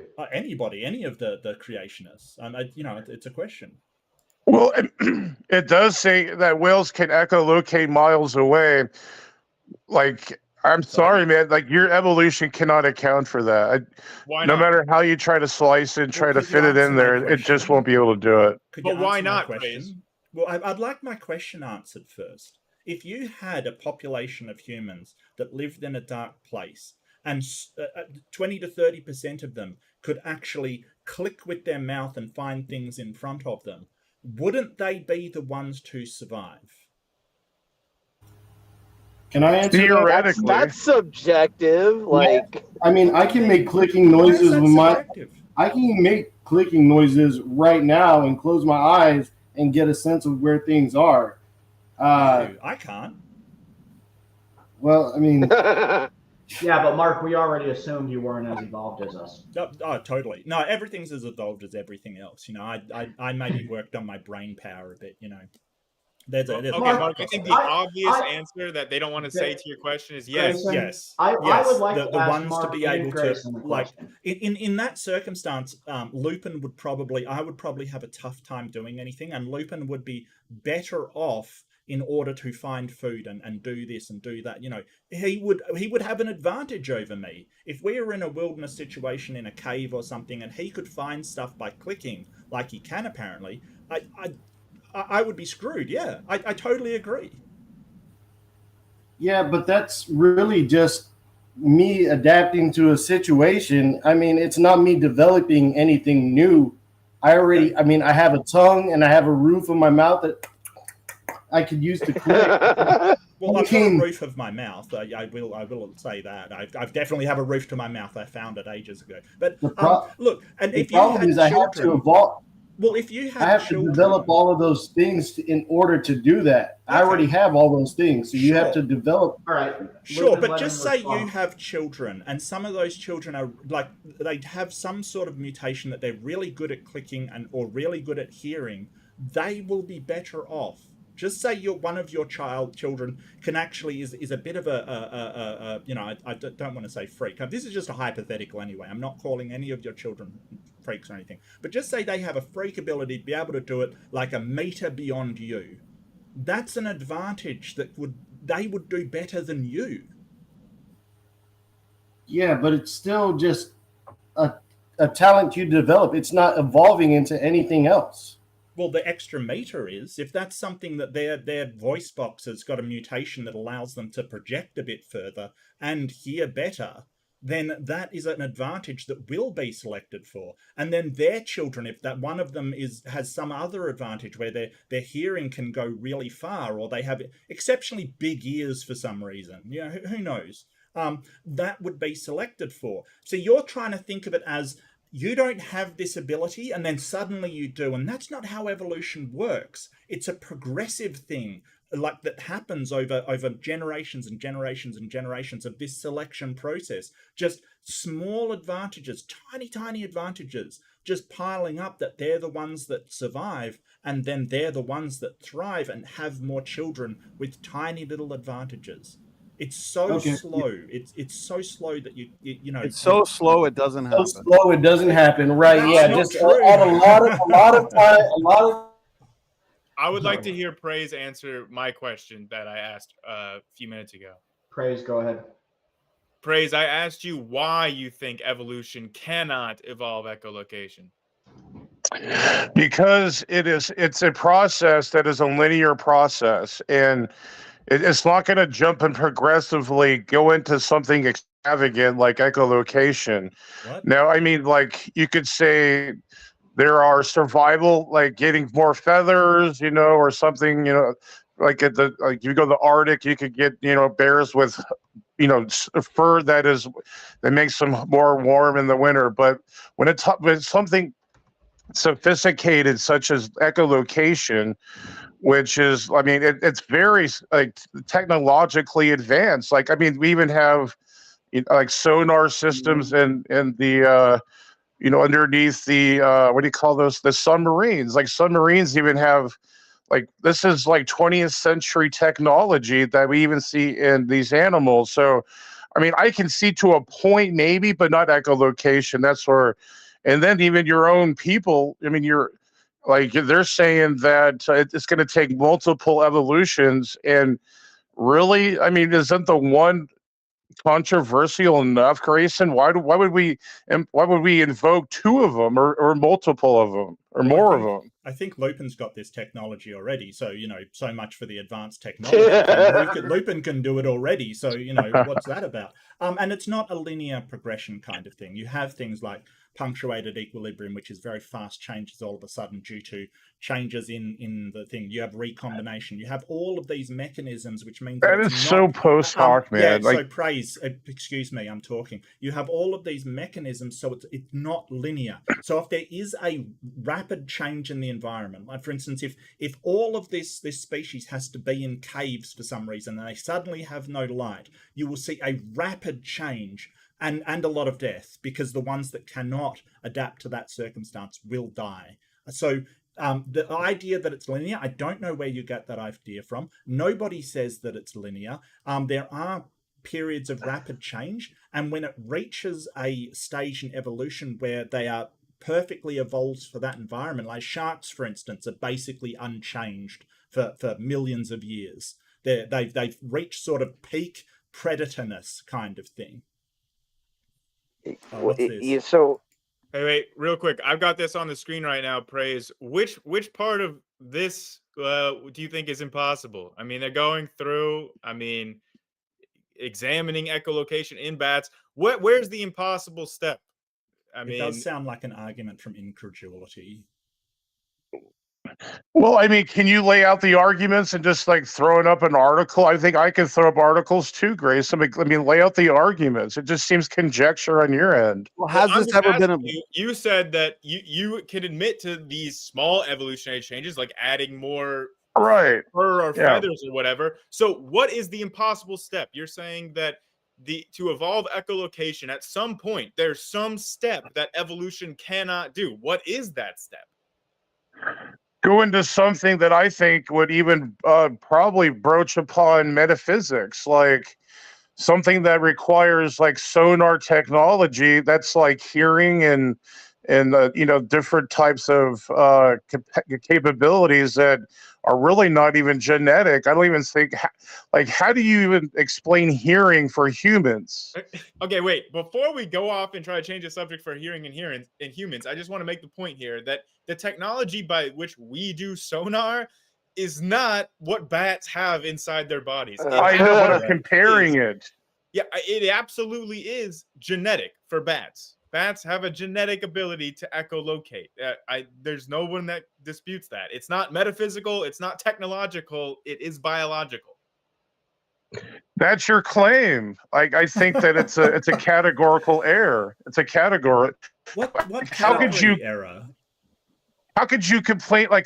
See, evolution can explain limbs, things that are mechanical, okay, but not things that have to do with capacities of knowledge, thinking, intellect, hearing, talking. Those things are metaphysical. The explanation for echolocation in bats, it says bats produce very high frequency sounds by contracting their larynx. And by producing these sound waves and listening to the echoes that result, bats can move and hunt in the dark. For submarines, it says sonar devices reveal objects below the surface by directing sound waves into the ocean and recording the sound waves reflected back. So there is a lot of similarities in the way submarines echolocate and also the way bats do. Yes, but what part? I believe the term is biomimetic. Physical. I don't understand that. What part of bats' echolocation is not a physical thing that apparently humans can do too, just not as well as bats? Well, it's to me hearing itself. Yes, you can have the whatever's the thing in your ear. You can have an eardrum or whatever, but the capacity to hear. What gave or what endowed the whale to even have that capacity to even echolocate? What I'm saying is the capacity to even echolocate goes beyond evolution. You're just not getting it. You're just thinking in your two-dimensional thinking, your black and white thinking. This just sounds like an argument from incredulity to me. You're basically just saying, I'm not saying because I can't believe it, therefore it's not true. I'm not saying that. Why mute me? I was interrupted. Why mute me? I was the one interrupted. Because I can only mute one of you at a time, and you were the first one I came to, Mark. Now to go, man. Okay, so all of this sounds like an argument from incredulity that just you don't believe that physical things can do this, but there is absolutely no basis for that. We understand how the sound can make these clicks. We understand how audio reception works. We understand how that's processed by the brain. Show something that is non-physical of all of this, because it's pretty well understood how it works to a point where we can replicate it with submarines. Right, because human engineers can look to the biological world and they can design submarines, they can design modes of transportation, military vehicles in a way that is influenced or inspired by the biological world, which is design. That's why human engineers can design in very similar ways, in homologous patterns, nested hierarchical patterns, and what we're talking about here, biomimicry. Biomimetics. Can you show that is designed? Can you show, like, through peer-reviewed paper that is designed, or is that just your assertion? Because when you say it is designed, that's just an assertion. It's just your religious belief. You haven't actually shown that to be the case. It would be a religious belief to argue that it isn't designed, especially after we look at the sophistication of these systems, the complexity of these systems. Okay, it would be an assertion and a claim that needs to be backed up by scientific evidence to say that these systems are not designed in the first place. So if they're purely evolutionary, why can we mimic them with our technology? There's absolutely, those two things are not mutually exclusive in the least. Just because something's evolved doesn't mean we can't mimic it with technology. That one does not logically preclude the other. Mm-hmm. But it does provide an interesting link behind the idea that it was designed. No, not really. No. Because there's plenty of things because it doesn't suit your theory. Because it doesn't suit your theory, it doesn't sound good to you, right? No, here's an example, right? A snowflake is not designed, but we can go and we can look at a pattern of just a random snowflake, and then we can replicate that in a 3D printer, and we can design a mimic of what that pattern in the snowflake looks like. Did that show that snowflake was designed? No, of course not. There's no logic there. What resulted in the specific shape or design or pattern of these snowflakes? Its environment. And what results in the complex nature of systems such as echolocation, systems like a human being, a human body? So natural selection or artificial selection, if you want to go that way, but that's not the same as us designing something.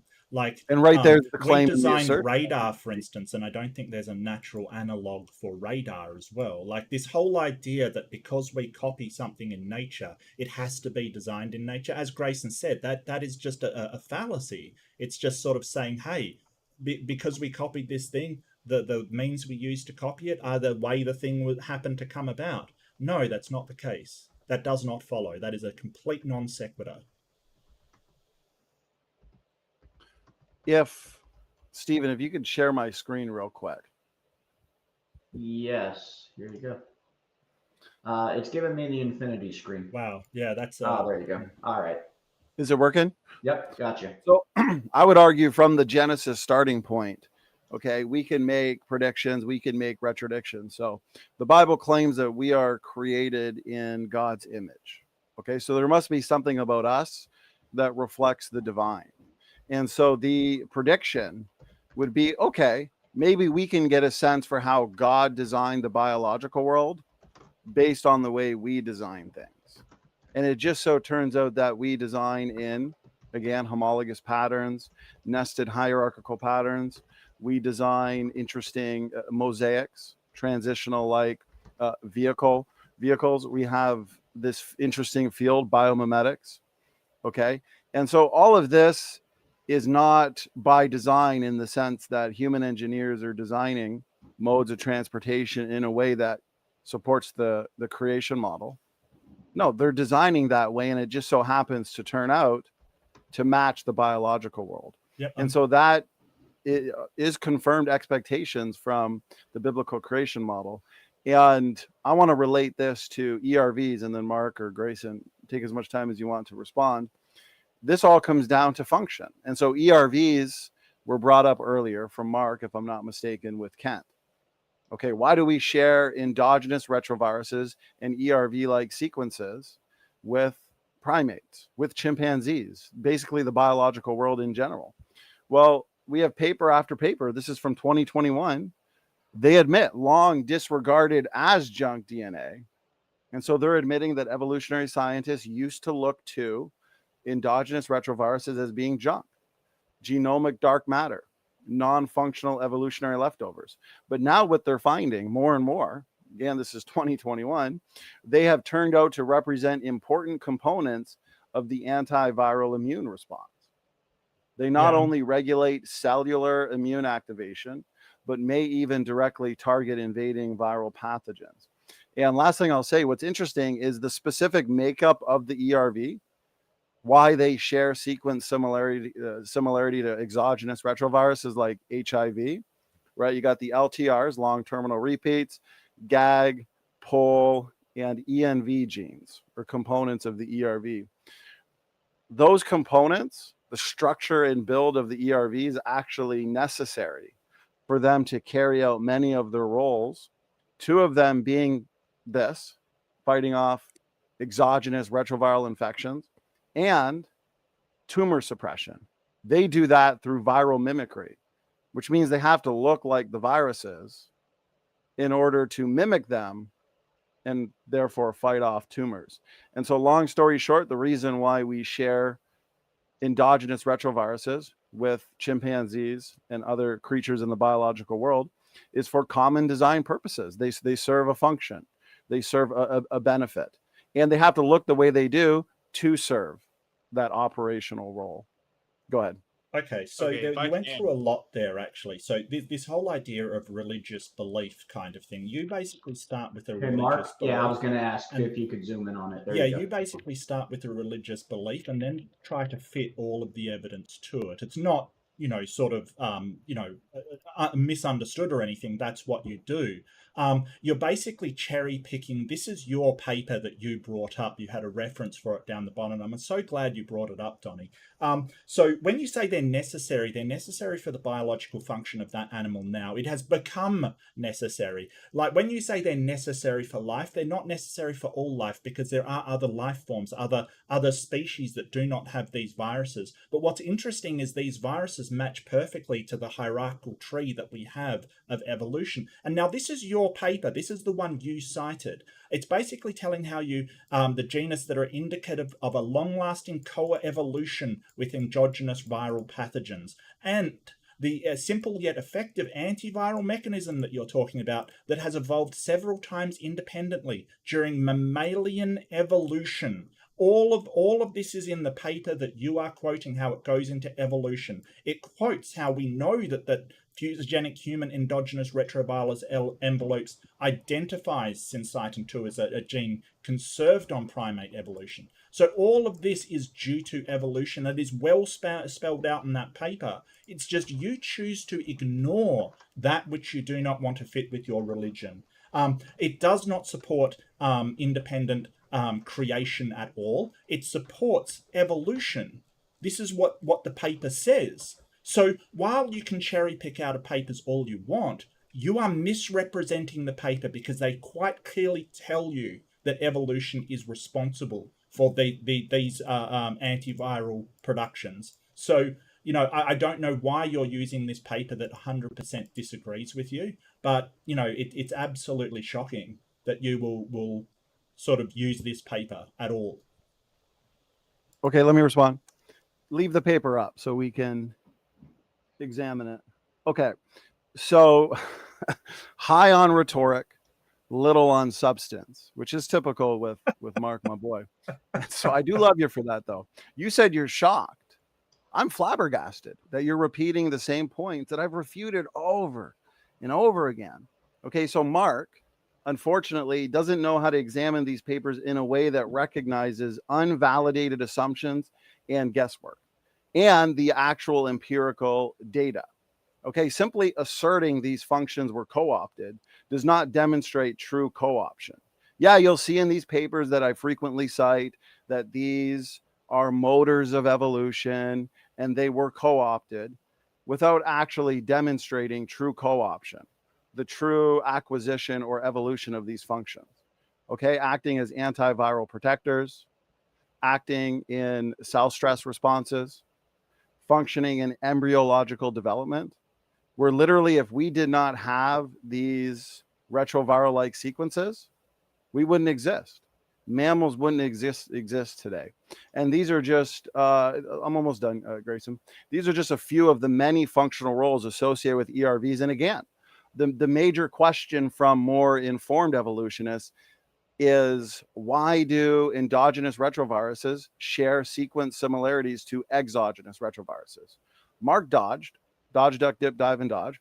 He did not respond to the point that these ERVs require their very specific structure, their makeup, LTR, GAG, POL, ENV components to carry out at least two of their functional roles. And so they have to look like the viruses, the exogenous retroviruses, to carry out at least two of their roles. And so I'll yield there. Go ahead. Yeah, so again, we just hear Mark, rhetoric from Donnie and religious faith-based positions. There Grayson, go ahead, and then Mark, I promise you can answer. Oh, yeah. Okay, mine is just very quick. It's just an actual understanding of fractions is enough to debunk all of this. If you just understand how fractions work, then you understand the flaws in all this reasoning. Donnie is bringing up known examples of ERVs that have some functional component. But all you have to do is ask, what percentage is that out of the total number of ERVs? It's the same for all of these various forms of non-coding DNA, like long non-coding sequences, like retroviruses, transposons, like pseudogenes. The percentage, like you can find functional examples of each of these. But the question is, what fraction does that represent of the total? And it's a very, very small fraction. And if you understand that, you understand why the argument from Donnie's side is not valid. Mark? Yeah, okay. I'll respond, and we're going to go one point at a time. Mark can respond to my points, as I know Mark does, because he's an excellent debater. He's got all my points written down, and he's ready to demolish them. Also, Donnie, try to get praise in with you, too. You guys can take them on. It's not fair that you have to take them on single-handedly. No worries. Maybe what we can do is I'll respond here, then we'll let Mark, who I always enjoy engaging with, we'll let him respond, and then we'll let praise. Sounds good to me. So if you could share my screen real quick, please, and then cue me when the screen is shared. We've got it. Increasing knowledge. Battle boy. And so this whole argument from fractions is very, it's premature. It's old news. Okay, we understand that at least 80% of the genome is active in terms of biochemical activity.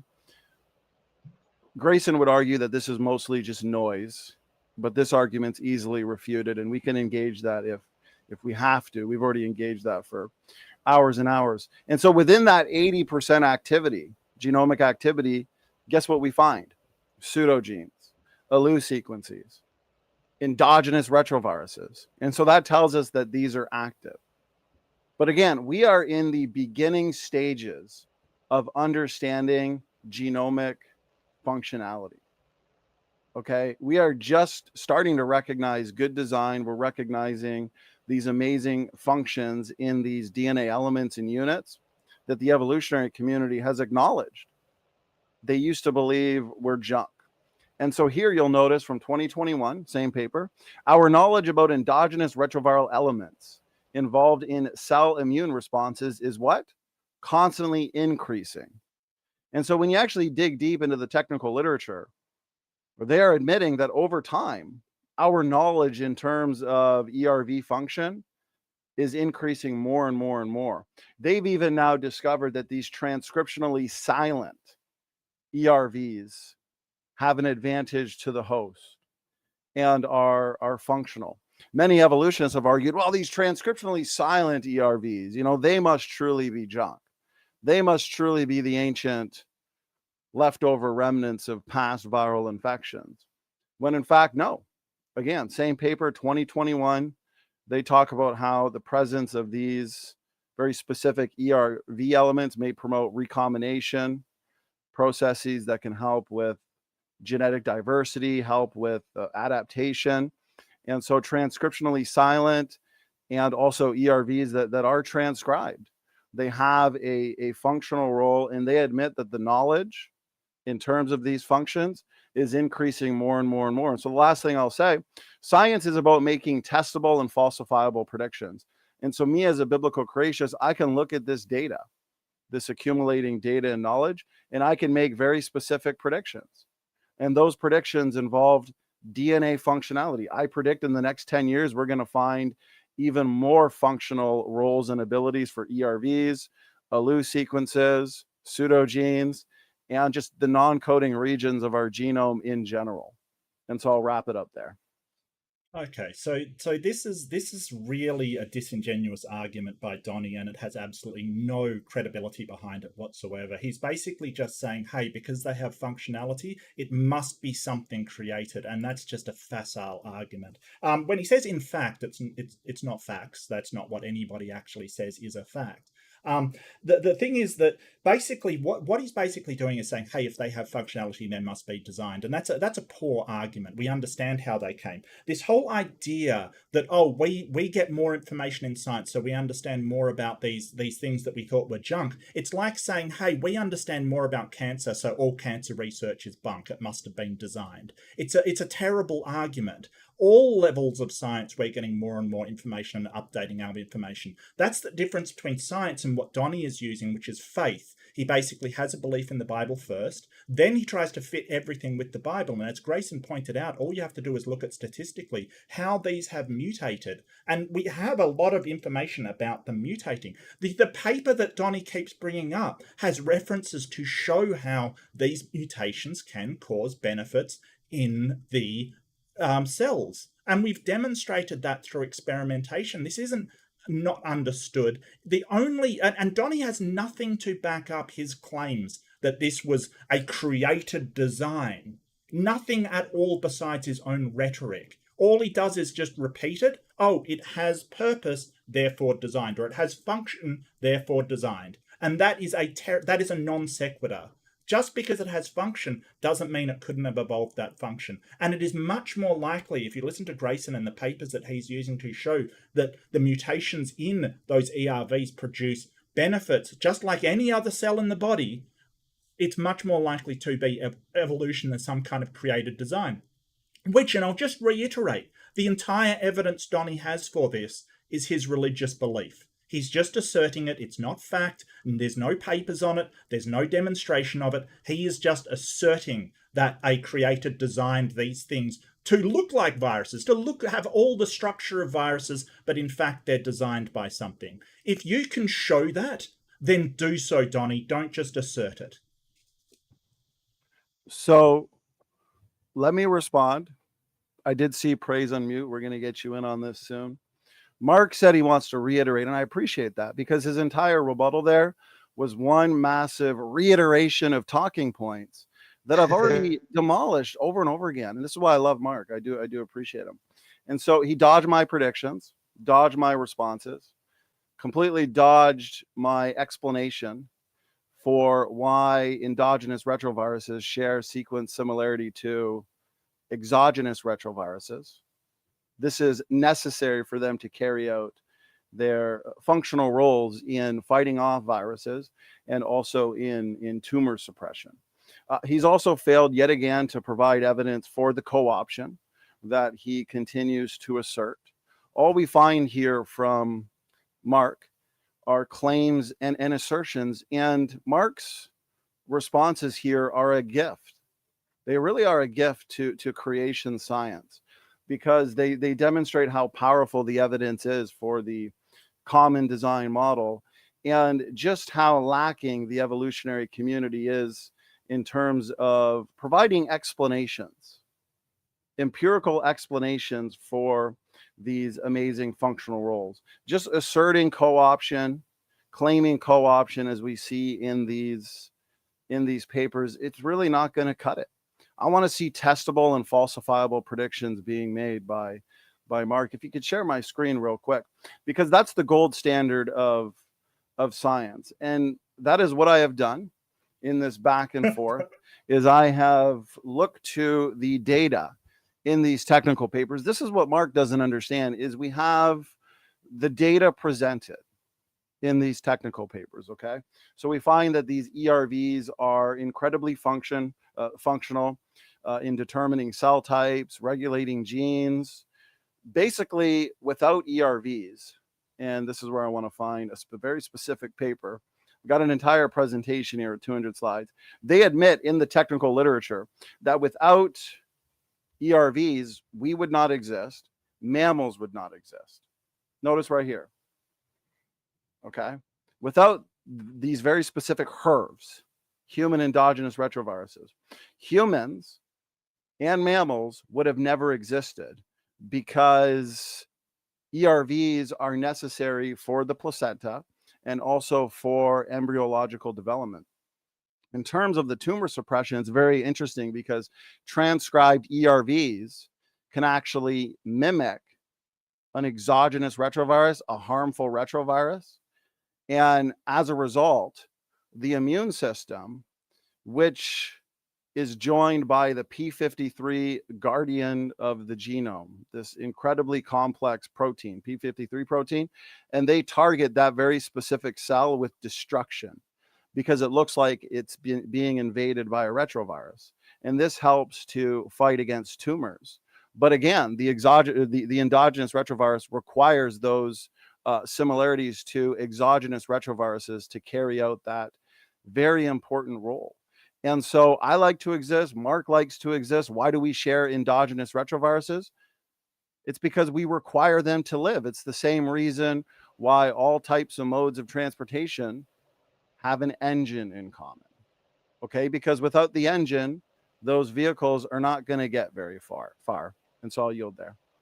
Okay, so if I can just really yeah, quick sure, point Grayson, one thing out, and then Mark, I'd like for you to get a better response. Guys, we also, Based, you can go, and then we'll let Praise get in because he unmuted forever ago, and then Mark, you can get back in. So I just have something really quick to point out. Donnie is pointing to like 1 or 2 specific examples of ERVs with known function, and he's trying to extrapolate that to say, see, from these small number of examples, we can know that all these millions of ERVs have function. That is logically fallacious. You cannot make that extrapolation error like Donnie is trying to do. And he's trying to like smuggle that in with all this rhetoric. Like, see, look, we need this one ERV. Therefore, all ERVs are necessary. That makes no sense. Praise, you can go. And I'll respond to Grayson after Donnie, Praise. it's Praise's turn, and then Mark. Well, that's what I said. I'll respond to Grayson after Praise, but I do got those points noted. And then it's Mark after Praise, and then you can go. Right. He doesn't want me to talk. I just want to bring up with junk DNA is the C-value paradox, if you guys are familiar with that. So for a long time, evolutionists have thought, well, there's genomes that have, extra size or large genomes out there. And that would account for the junk DNA. But however, they found that it really shows that genomes are more than just coding DNA. And this non-protein coding DNA is their reason. So it's just begging the question. So I'd like to see how Mark or Grayson would address the C-value paradox. I'll end it there. Okay, I don't even know what you're talking about, and I don't know what question we're begging. I don't know what you're talking about with C-value, and I don't know what we're begging the question of. That makes no sense to me. But I don't need to. I just address Donnie because I don't need to point out why endogenous retroviruses have such a similar structure to exogenous viral pathways because his paper does it itself. The paper that Donnie keeps referencing does that. It explains the importance of FV1 in antiviral immune responses is further highlighted by signatures of positive selection, this is natural selection, in the FV1 gene in the genus mus, that's the genus of the retrovirus, that are indicative of a long-lasting co-evolution with exogenous viral pathways. So I don't have to point out why he's absolutely wrong about that. His own paper points out why he's exactly wrong about that, which is, you know, I'm sorry, Donnie, that's hilarious that your own paper tells you you're wrong and you keep referencing it saying, why is it so similar? And your own paper tells you if you read it all the way through. This whole idea that because it has a benefit, then humans wouldn't exist without this retrovirus. Yeah, we wouldn't exist without a lot of things. We wouldn't exist without the ability to breathe. We wouldn't exist without this. We wouldn't exist. Like the whole idea that, oh, it wouldn't be humans. Humans wouldn't exist without this thing. Yes, that's correct. That's how we evolved. That's not anything in the favor of individual creation. All it's saying is, hey, the way that we evolved, we had these retroviruses that helped us. So we co-opted them, just as his paper says. So there's no argument here. All of this is rhetoric and sleight of hand to say, hey, and the whole idea that there wouldn't be organisms if there was no, say, for instance, the placental retrovirus, which I think is the SIRH family of retroviruses, that isn't true either, because there are animals without that family of retrovirus. There's monotremes that still lay eggs. They don't use placentas. There's marsupials, which don't use placentas either. They use a joey system. So this assertion that humans wouldn't exist, yeah, it wouldn't be humans, but it'd be something else. Because if the retrovirus didn't exist for, say, the SIRH, we wouldn't have placentas, but there would still be something. It's just saying, well, if we couldn't stand on two legs, then we wouldn't be humans. Yeah, no joke. That's obvious. So I don't know what Donnie's point is here, but it's absolutely failed. Okay, if I could screen share real quick, Stephen, my brother. You're up. Okay, so firstly with Grayson, my second, maybe third last response was directly to the argument he just repeated. And I've shown directly in the conventional literature that both transcriptionally silent and transcribed ERVs are functional. I've pointed out how the knowledge in terms of ERV functions is constantly increasing, not decreasing, but increasing. And that's why we as biblical creationists, we can actually honor the gold standard of science by making testable and falsifiable predictions, in this case, specifically on DNA function, as we would predict, since the trajectory of discovery really does favor genome-wide functionality, is more and more functional roles for these ERVs. But I pointed out earlier that they've discovered over 80% of the genome is active to some extent. Okay, transcription requires ATP. It's an energy intensive and resource intensive process. Every time you add a single nucleotide to a growing RNA chain, you're consuming energy, you're consuming ATP. And so this tells us that that activity is not spurious. It's not just noise, but it's real beneficial activity. Transcription wise, at least 60% of the human genome is transcribed. But within that 80% activity, we find all of these ERVs. And so that tells us that the majority of ERVs are active and therefore functional. Mark, still a lot of dodging, a lot of assertion making, a lot of claims, not really addressing anything. And I've got an entire presentation here based on that paper. So yes, I've read it, I've examined it, and I've presented on it. And so they go through the various components of an ERV, like the LTRs, which stand for long terminal repeats, the ENV, the GAG, the POL. And they talk about how each component acts in this functional ability for the ERV to fight off exogenous retroviruses. Okay, so right here you can see this excerpt on the LTRs. Over here you can read about the ENV proteins and how they directly inhibit viral infection through a process called receptor interference. And so you can go through this entire paper for yourself, and it provides a very elegant answer to why ERVs resemble or share sequence similarity to exogenous retroviruses. And it's because without these similarities, they would not be able to carry out their functional abilities. But the fact that they are functional points us to common design rather than common descent, especially for the fact that we have yet to see any evidence for co-option. How did these ERVs evolve the ability to act in embryological development to the point where if we did not have them, we literally would not exist? In the same way that if you took your engine out of your vehicle, you're not going to get very far in that vehicle, because that vehicle requires an engine in the same way that we require these ERVs. And I'll wrap it up there. Did you want to go, Grayson?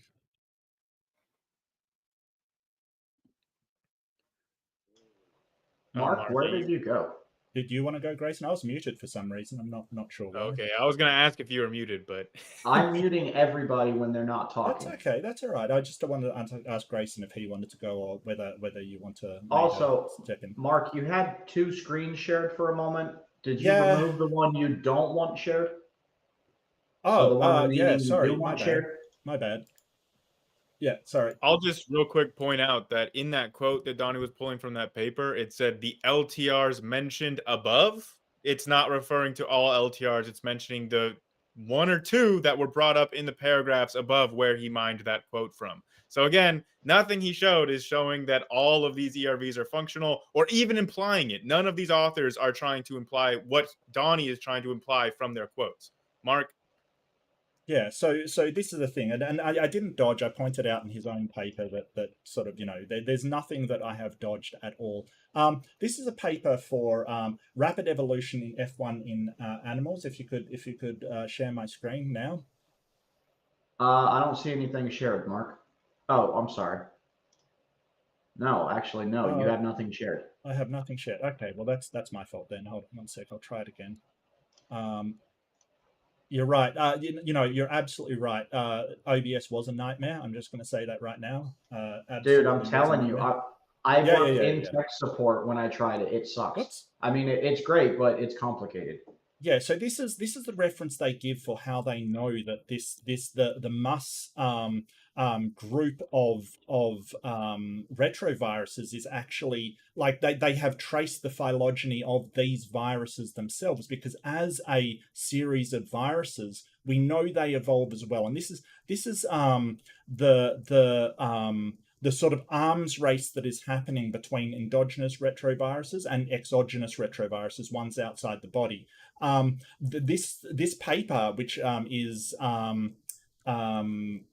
referenced in the paper for switching sides that Donnie keeps referencing, is ancient evolutionary origin and positive selection in retroviral restriction factor for FV1 in muroid rodents. So that's the one that we're talking about in switching sides. Now, it makes clear that this retrovirus has a long history before it even became the mus series of retroviruses. So here it's talking about the rapid evolution of FV1 in African murids. Basically, it says that shows signatures of positive selections in genus mus. It's fully our present analysis has shown that FV1 has apparently retained full coding potential for millions of years before the appearance of the genus mus. We extend this positive selection analysis of FV1 to include other clades in the family Muridae, and you see the family Muridae of retroviruses here. So it basically, they have linked this genetically to all kinds of other retroviruses as they become exogenous outside the body and get passed horizontally, and as they get endogenized and are passed vertically through the generations. So this paper, which if you follow the citations, it actually shows them mapping the genetics of these retroviruses into all of these species. And they're mapping the genetics of these retroviruses between species of viruses, which is fascinating. And genetically, it shows why they're so similar to exogenous retroviruses. It's because they're related to exogenous retroviruses. There is nothing besides Donnie's assertion that this was designed and put in. And as Grayson said, like apparently they were designed and only a tiny proportion actually had anything, any functionality to them for some reason that Donnie won't identify. I'm dodging nothing. I'm showing the actual papers, not just the original paper that Donnie showed, but also the papers that they reference to show how we know these are not created instructions, but instead they are evolving viruses, organisms themselves. They are evolving, and we can track that through the genetic structure. Genetics is the nail in the coffin for creationism. And all Donnie is doing is just saying, hey, if they have a function, then they must be created. That is not true. That's a non sequitur. There is nothing pointing to that. He won't show any evidence of that. He just keeps claiming it. Before I respond in great detail, can you put that paper back up, Mark, real quick? Yeah, I guess so. Can you show me in that paper where they've demonstrated an exogenous retrovirus infecting or infiltrating a host genome in the right way where they're passed on vertically? And from there, mutations wipe away any harmful effects or aspects of that retrovirus, and then it evolves the ability to function in either embryological development or in fighting off exogenous retroviruses or even in tumor suppression. Where have they observed that? Does this paper provide that data for us? You're asking for something that happened millions of years ago. Exactly, like it doesn't exist. Excuse me. The amount that the amount that this is spread out. This is the thing. But we've seen that happen with other retroviruses. This is the thing that you don't want to talk about. We've seen that happen with the AIDS virus. We've seen that happen with other viruses. But instead, you want to just say, hey, all of that's coincidence. It was my creator that. Excuse me, can I talk, or is this just talking over the top? Well, are we just going to have uninterrupted responses for 4 hours? I'm trying to ask you basic questions about the paper that you provided. Is HIV an exogenous or endogenous retrovirus? Exogenous. Exactly. So where is the evidence of an endogenous retrovirus evolving the ability? Show me in this paper, but you just admitted, well, it happened millions of years ago, so we can't. Exactly my point. You are asserting co-option. You are asserting and claiming that these endogenous retroviruses evolve these abilities without actually showing us empirically how this happened. And so again, I'll ask you, show us an endogenous retrovirus gaining the ability to perform in the embryo. Johnny, can you show me Pluto going around the sun? I can do that. I shared my screen of a paper. No, I want Donnie to show me Pluto going around the sun. I want you to show me that. Show me that. We can show you observations simply through telescopes. Correct. Yes, we can show you observations. Thank you. Thank you. So I rest my case there. I trust the audience. You have no case, Donnie. Your lack of. There you go, Donnie. Answer. There you go. There's your answer. You happy? No, okay. You could send me that paper, and I will bet you 1 million IOUs that this has not showed us in the lab an endogenous retrovirus going from non-functional to something functional in the embryo, to where if we did not have it, we literally couldn't survive. Are you all right? But I'm going to feel really bad bankrupting you once you have to pay up on that bet. So. Co-opted ERV. Zoom into that. Zoom in on what? To the highlighted part. Yeah, like, can you make your screen bigger for us? There you go. In some co-opted, ERVs. So right off the bat, they're assuming co-option. From. They're showing it. They're not assuming it. They're showing it in their empirical measurement design experiment here. Stem from genetic escapees that have lost vital sequences required for both TRIM28 restriction and autonomous retrotransposition. Okay, so they're observing this retrotransposition, autonomous retrotransposition in real time, and they are gaining the ability to what? Which function? They are having an enhancer function of a 47 base pair sequence within the U3 gene. It's right there, that LTR. They're showing it the enhanced ability there when they've lost specifically their viral pathology by incorporating into the host genome. So in So this there paper, you go. Pay up $1 million no, because still there's a lot of claims here in this paper. So they've observed in a lab the loss of these Yeah, a viral lot of claims. components But in Donnie the isn't making LTR, where the claims. LTR has now Donnie's gained being this enhancer absolutely ability, just or the LTR already has the enhancer ability, and now they're just theorizing how this could have happened by looking to other LTRs and No, look, it says right there that the escapee, as in like the viral genome that diverged from the norm and incorporated into the host genome, that escapee conveys an activating effect on nearby neural genes. So it is showing a co-option of an ERV that passes on a functional benefit. Exactly what you said couldn't be shown, and you bet $1 million IOUs. not in real time. It's not observing this in real time. It is. And It's this is literally just in an this LTR. experiment. This is just an LTR. No, we're it's talking literally about like you have not read this experiment, Donnie, because you wouldn't be making this argument if you had. They are Okay, literally showing it in real time in their experiment with like the ERVs and an embryonic stem cell for a neuroprogenitor cell. They are doing this in the lab and showing it in real time. Pay up. Okay, I will predict that's not the case. But if you could share my screen, and I'll go over the LTR data and why this would be a flop regardless, because Grayson earlier said that, well, in this paper, it's just talking about those specific LTRs, long terminal repeats of the endogenous retrovirus. Well, here's the thing a lot of people forget or just don't understand is that almost all of the so-called endogenous retroviral sequences in the genome actually represent just solo LTRs. And they've discovered there's many papers describing these functions. Here's just two. They've discovered that they act in gene regulation. They can act as promoters and even serve as transcription factor binding sites. Okay, and there is several papers that talk about the functional nature of these LTRs.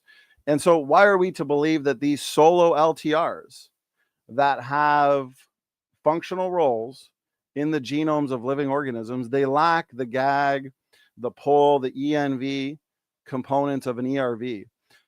That paper you showed, that's what it looked like. They were just looking at solo LTRs, but I'll have to read the paper. I could be wrong on that. Okay, so why are we to believe that solo LTRs are necessarily the remnants of ERVs, where basically at one point they were full ERVs, right? LTRs, GAG, POL, ENV. But over time, through mutations, they've degraded to the point where now they're just a solo LTR. Well, no, again, we know that they function as promoters and serve as transcription factor binding sites. And so, yeah, we share just thousands and thousands of these solo LTRs with the biological world, specifically primates and the great apes. Okay. But for common design purposes, because of their functional ability and important functional abilities. And so it is the evolutionist that needs to demonstrate that these solo LTRs really were once just one component of a greater ERV unit. Okay. When it actually comes down to full ERVs, where it's not just the LTRs, but it is the ENV, the GAG, and the POL, this is where we find functions in embryological development. And that's my question. I want to see a non-functional endogenous retrovirus going from non-functional to something as incredibly functional as embryological development, where literally if we didn't have these ERVs, we wouldn't survive. Mammals wouldn't exist. Okay, so Mark's basic question is, why do all modes of transportation share engines in common? Well, it's good design. Engines are necessary, hearts are necessary, and endogenous retroviruses are necessary to sustain healthy life processes. And so, of course, I would expect all of the biological world to share ERVs in common. It is within these papers that we find their functional roles in acting in tumor suppression and fighting off exogenous retroviruses. They do this because they do share sequence similarity with exogenous retroviruses. That's the data. What's the interpretation? Well, the interpretation is they have those sequence similarities in order to perform their functional roles. They have to look like that which they are fighting against. That's basic viral mimicry. That's how that works. And so I'll wrap it up there. All right. Well, now that we've got that Gish gallop to try to avoid what we were just talking about and moving the goalposts, I would just like to tell Donnie that I will accept checks, money orders, or Venmo or PayPal. Thank you. And I would just like to Oh, add so you are something. saying it's more than just an LTR that we're looking at in that Yes, paper? it is not just an LTR. It's a total ERV genome. Yes. Okay. Send it to And me. I would I'll just look like it to over. add something that's sort of important for me. That sort of this idea that you know, you're sort of saying, hey, show me the ERV being actually fixed. And Grayson showed, you know, that paper. You've got to send that to me, Grayson. I love you. That's amazing. And like, but the whole idea is you're claiming that they were created by some sort of God deity thing. Can you show us God creating this thing and inserting it into the genome, please? Why don't you live up to your own standards? God creating gives us observations and implications to where we can make testable and falsifiable predictions. That's the gold standard of science. And that's what I have done. And that has not been counted. Well, the problem is that you're demanding that I show you directly where that happened from millions of years ago. And I'm asking you to live by the own standard that you're setting out, which I think is an unreasonable standard of direct observation. I would like you to show me directly the actual instance of where this was created in the genome, please, because that's the standard you're applying to me. The result of this act of creation gives us the ability to make testable and falsifiable predictions. That's the gold standard of science. That is what I have done. But you, Mark, have not provided any real testable and falsifiable predictions. You have not presented an answer to really any of my challenges, any of my responses. So I'll ask you this. What testable and falsifiable predictions can you make on endogenous retroviruses? Yeah, so we've done Phoenix Rising. We've done the paper that Grayson's talking about. There's been other experiments done where they have activated these so-called, you know, inactive viruses that become viruses again. Like, so and it was predicted, the testable prediction was that these would have the structure of a virus if they were indeed viruses that infected. Because don't forget that we didn't, like, it wasn't the creationists that found this. The creationists didn't go, oh, well, I think that God has inserted viruses, so we're going to test the DNA and find them. That's not what they did. It was actually hypothesized by somebody in science, in evolution, to say, hey, we think that viruses have inserted themselves into human DNA, tested the DNA and found them. So it wasn't creationists doing any of this. And do note that creationists haven't discovered any of this stuff. They're relying on the evolutionary scientists and geneticists that came along and found it, and then misrepresent their work to fit with their God paradigm. That's all they're doing. Mark, both C Science and Dustin would like to ask you and Grayson questions. I'm going to let C Science go first. Well, just on Actually, one condition. Stephen, if I could, if I could jump in real quick, because go ahead, Donnie. It's almost 11:30. I said I had till 11, but this has been so fun. I went an extra 30 minutes. Yeah, Let me just respond briefly to what he said and then hand it over to C Science and Dustin. If you Go could. ahead.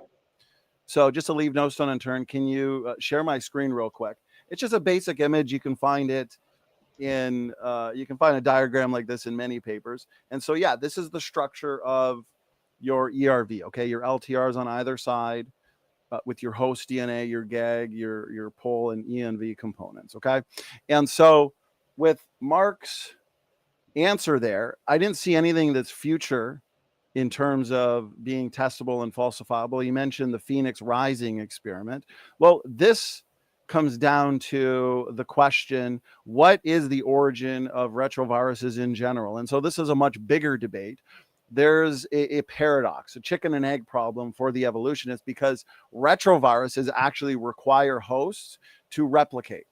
So the question to the evolutionists, what came first, the host or the retrovirus? Well, if the retrovirus came first, remember, it requires a host to actually replicate in the first place. Okay, it integrates, it's made of RNA genetic material, and it can perform reverse transcription and reverse, basically. But the creationists would argue that you have host genomes, okay, with these ERVs front loaded into host genomes. And from there, you have what's called the escapee hypothesis, which is actually one of the many hypotheses in the conventional literature, where basically retroviruses are harmful retroviruses. That is, they have escaped from host genomes. They have been able to cross species where they can burn hot and fast and lead to disease. And so that makes sense. Okay. So this goes back to the Phoenix Rising experiment where they resurrected a dead virus. Yeah, we agree. This is agnostic. Okay. They resurrected a dead virus from a host genome. Well, if viruses originated from a host genome, if retroviruses can come from pre-existing endogenous retroviruses that are beneficial, then yeah, of course you would be able to resurrect those from host genomes. And so this doesn't answer the question. This is agnostic. This isn't an actual prediction that is testable, that is falsifiable. I am saying in the future, based on the design hypothesis, we're going to find many more functional roles for these ERVs. That 80% genomic activity, we're going to find within that activity, 80% of the genome, that those ERVs and ERV-like sequences, this is not just noise, this is not just spurious, but this is real activity. This is the trajectory. It favors genome-wide functionality. This is future. This is the gold standard, because we don't know yet what exactly all of these ERVs are doing, but we'll find out in the future when we start performing those experiments. That's something that's testable in the future, but I haven't seen Mark provide that yet, and we'll let him have the last word if he'd like to, and try answering that again. Give me a future prediction that we can test and that is falsifiable on endogenous retroviruses, not something that's agnostic like the Phoenix virus experiment. Go ahead. Yeah, so all we have to do is just watch the viruses and see how they mutate. That's all we've got to do. We're already tracking their genetic structure. If their genetic structure changes and either a virus becomes malignant again, or if a virus that was malignant has some sort of benefit for the organism, your thing's sunk. And I think that a virus will mutate, just like we see in the AIDS virus, to provide antiviral load to that organism, because that's how ERVs function. And I think they will show other things as well as time goes on. So get ready for that, Donnie, because if that happens, your argument is 100% sunk. And as we understand more and more about retroviral sequences, as we understand their genetic sequence more and more, and we track them more and more, you're going to have a lot of explaining to do if that happens, because you're basically saying, hey, they were created here, they jumped outside, they were created, even though you can't show in any way that they were created in the cell rather than being in a transmission vector from outside. You can't show that. You're just asserting it, that they were created there. Asked you to show me, you can't do it. If they mutate outside and continue to mutate outside as exogenous retroviruses or as endogenous retroviruses, your entire argument is sunk. So, but I predict that will happen. Now, I'm happy to, if people got questions for me, I'm happy to answer them. It has been 2.5 hours. Yeah. Yeah, I appreciate that, Mark. I'll honor that. Give you the final word. We'll continue this discussion for sure on ERVs. And yeah, sure. Okay, that was a lot of fun. I appreciate Stephen. I appreciate you having me on. Donnie. And the 3 hours has flown by. It's been a lot of fun. So, hey, Donnie, I appreciate you coming by. Much love standing for truth. Don't take like don't take like I bet $1 squillion as real. Come on now. Like don't be like certain individuals on the internet who think that like a sort of, oh, you said this, so I'm gonna, come on now. Plus, the way I see it, we're still at a draw, so I don't see any IOUs needing to be signed yet. Well, if we're talking about IOUs, I'm still waiting for Mark to pay up those $1 million he owes me. Yeah, so this is the kind of behavior that I'm talking about, but everyone knows about it. Mark, I don't know what. No. All right, well, Donnie. Yeah. This is what he's coming to do. He's just here to troll. That's what he always does. It's sort of. Wait, troll? I don't want trolling. So far, it's been civil. C-Science had, I believe, a legitimate question, and Dustin has a handful of real questions. So, okay. C-Science, ask your question, and then Dustin, you can unload. Yeah, thanks, Steve. Am I coming through clearly? Sorry, can we hold on Yes, one sir. second? It's really hot, and I really need some water. I do apologize. Deflecting. Let the record show. Mark Reed, you're still here, right? Mark Reed is you're still here. deflecting. Yeah. I'll be back in 1 sec. I just really need some water because it's hot. Don't run off now. Yeah. I'll be back in 1 sec. 1 sec.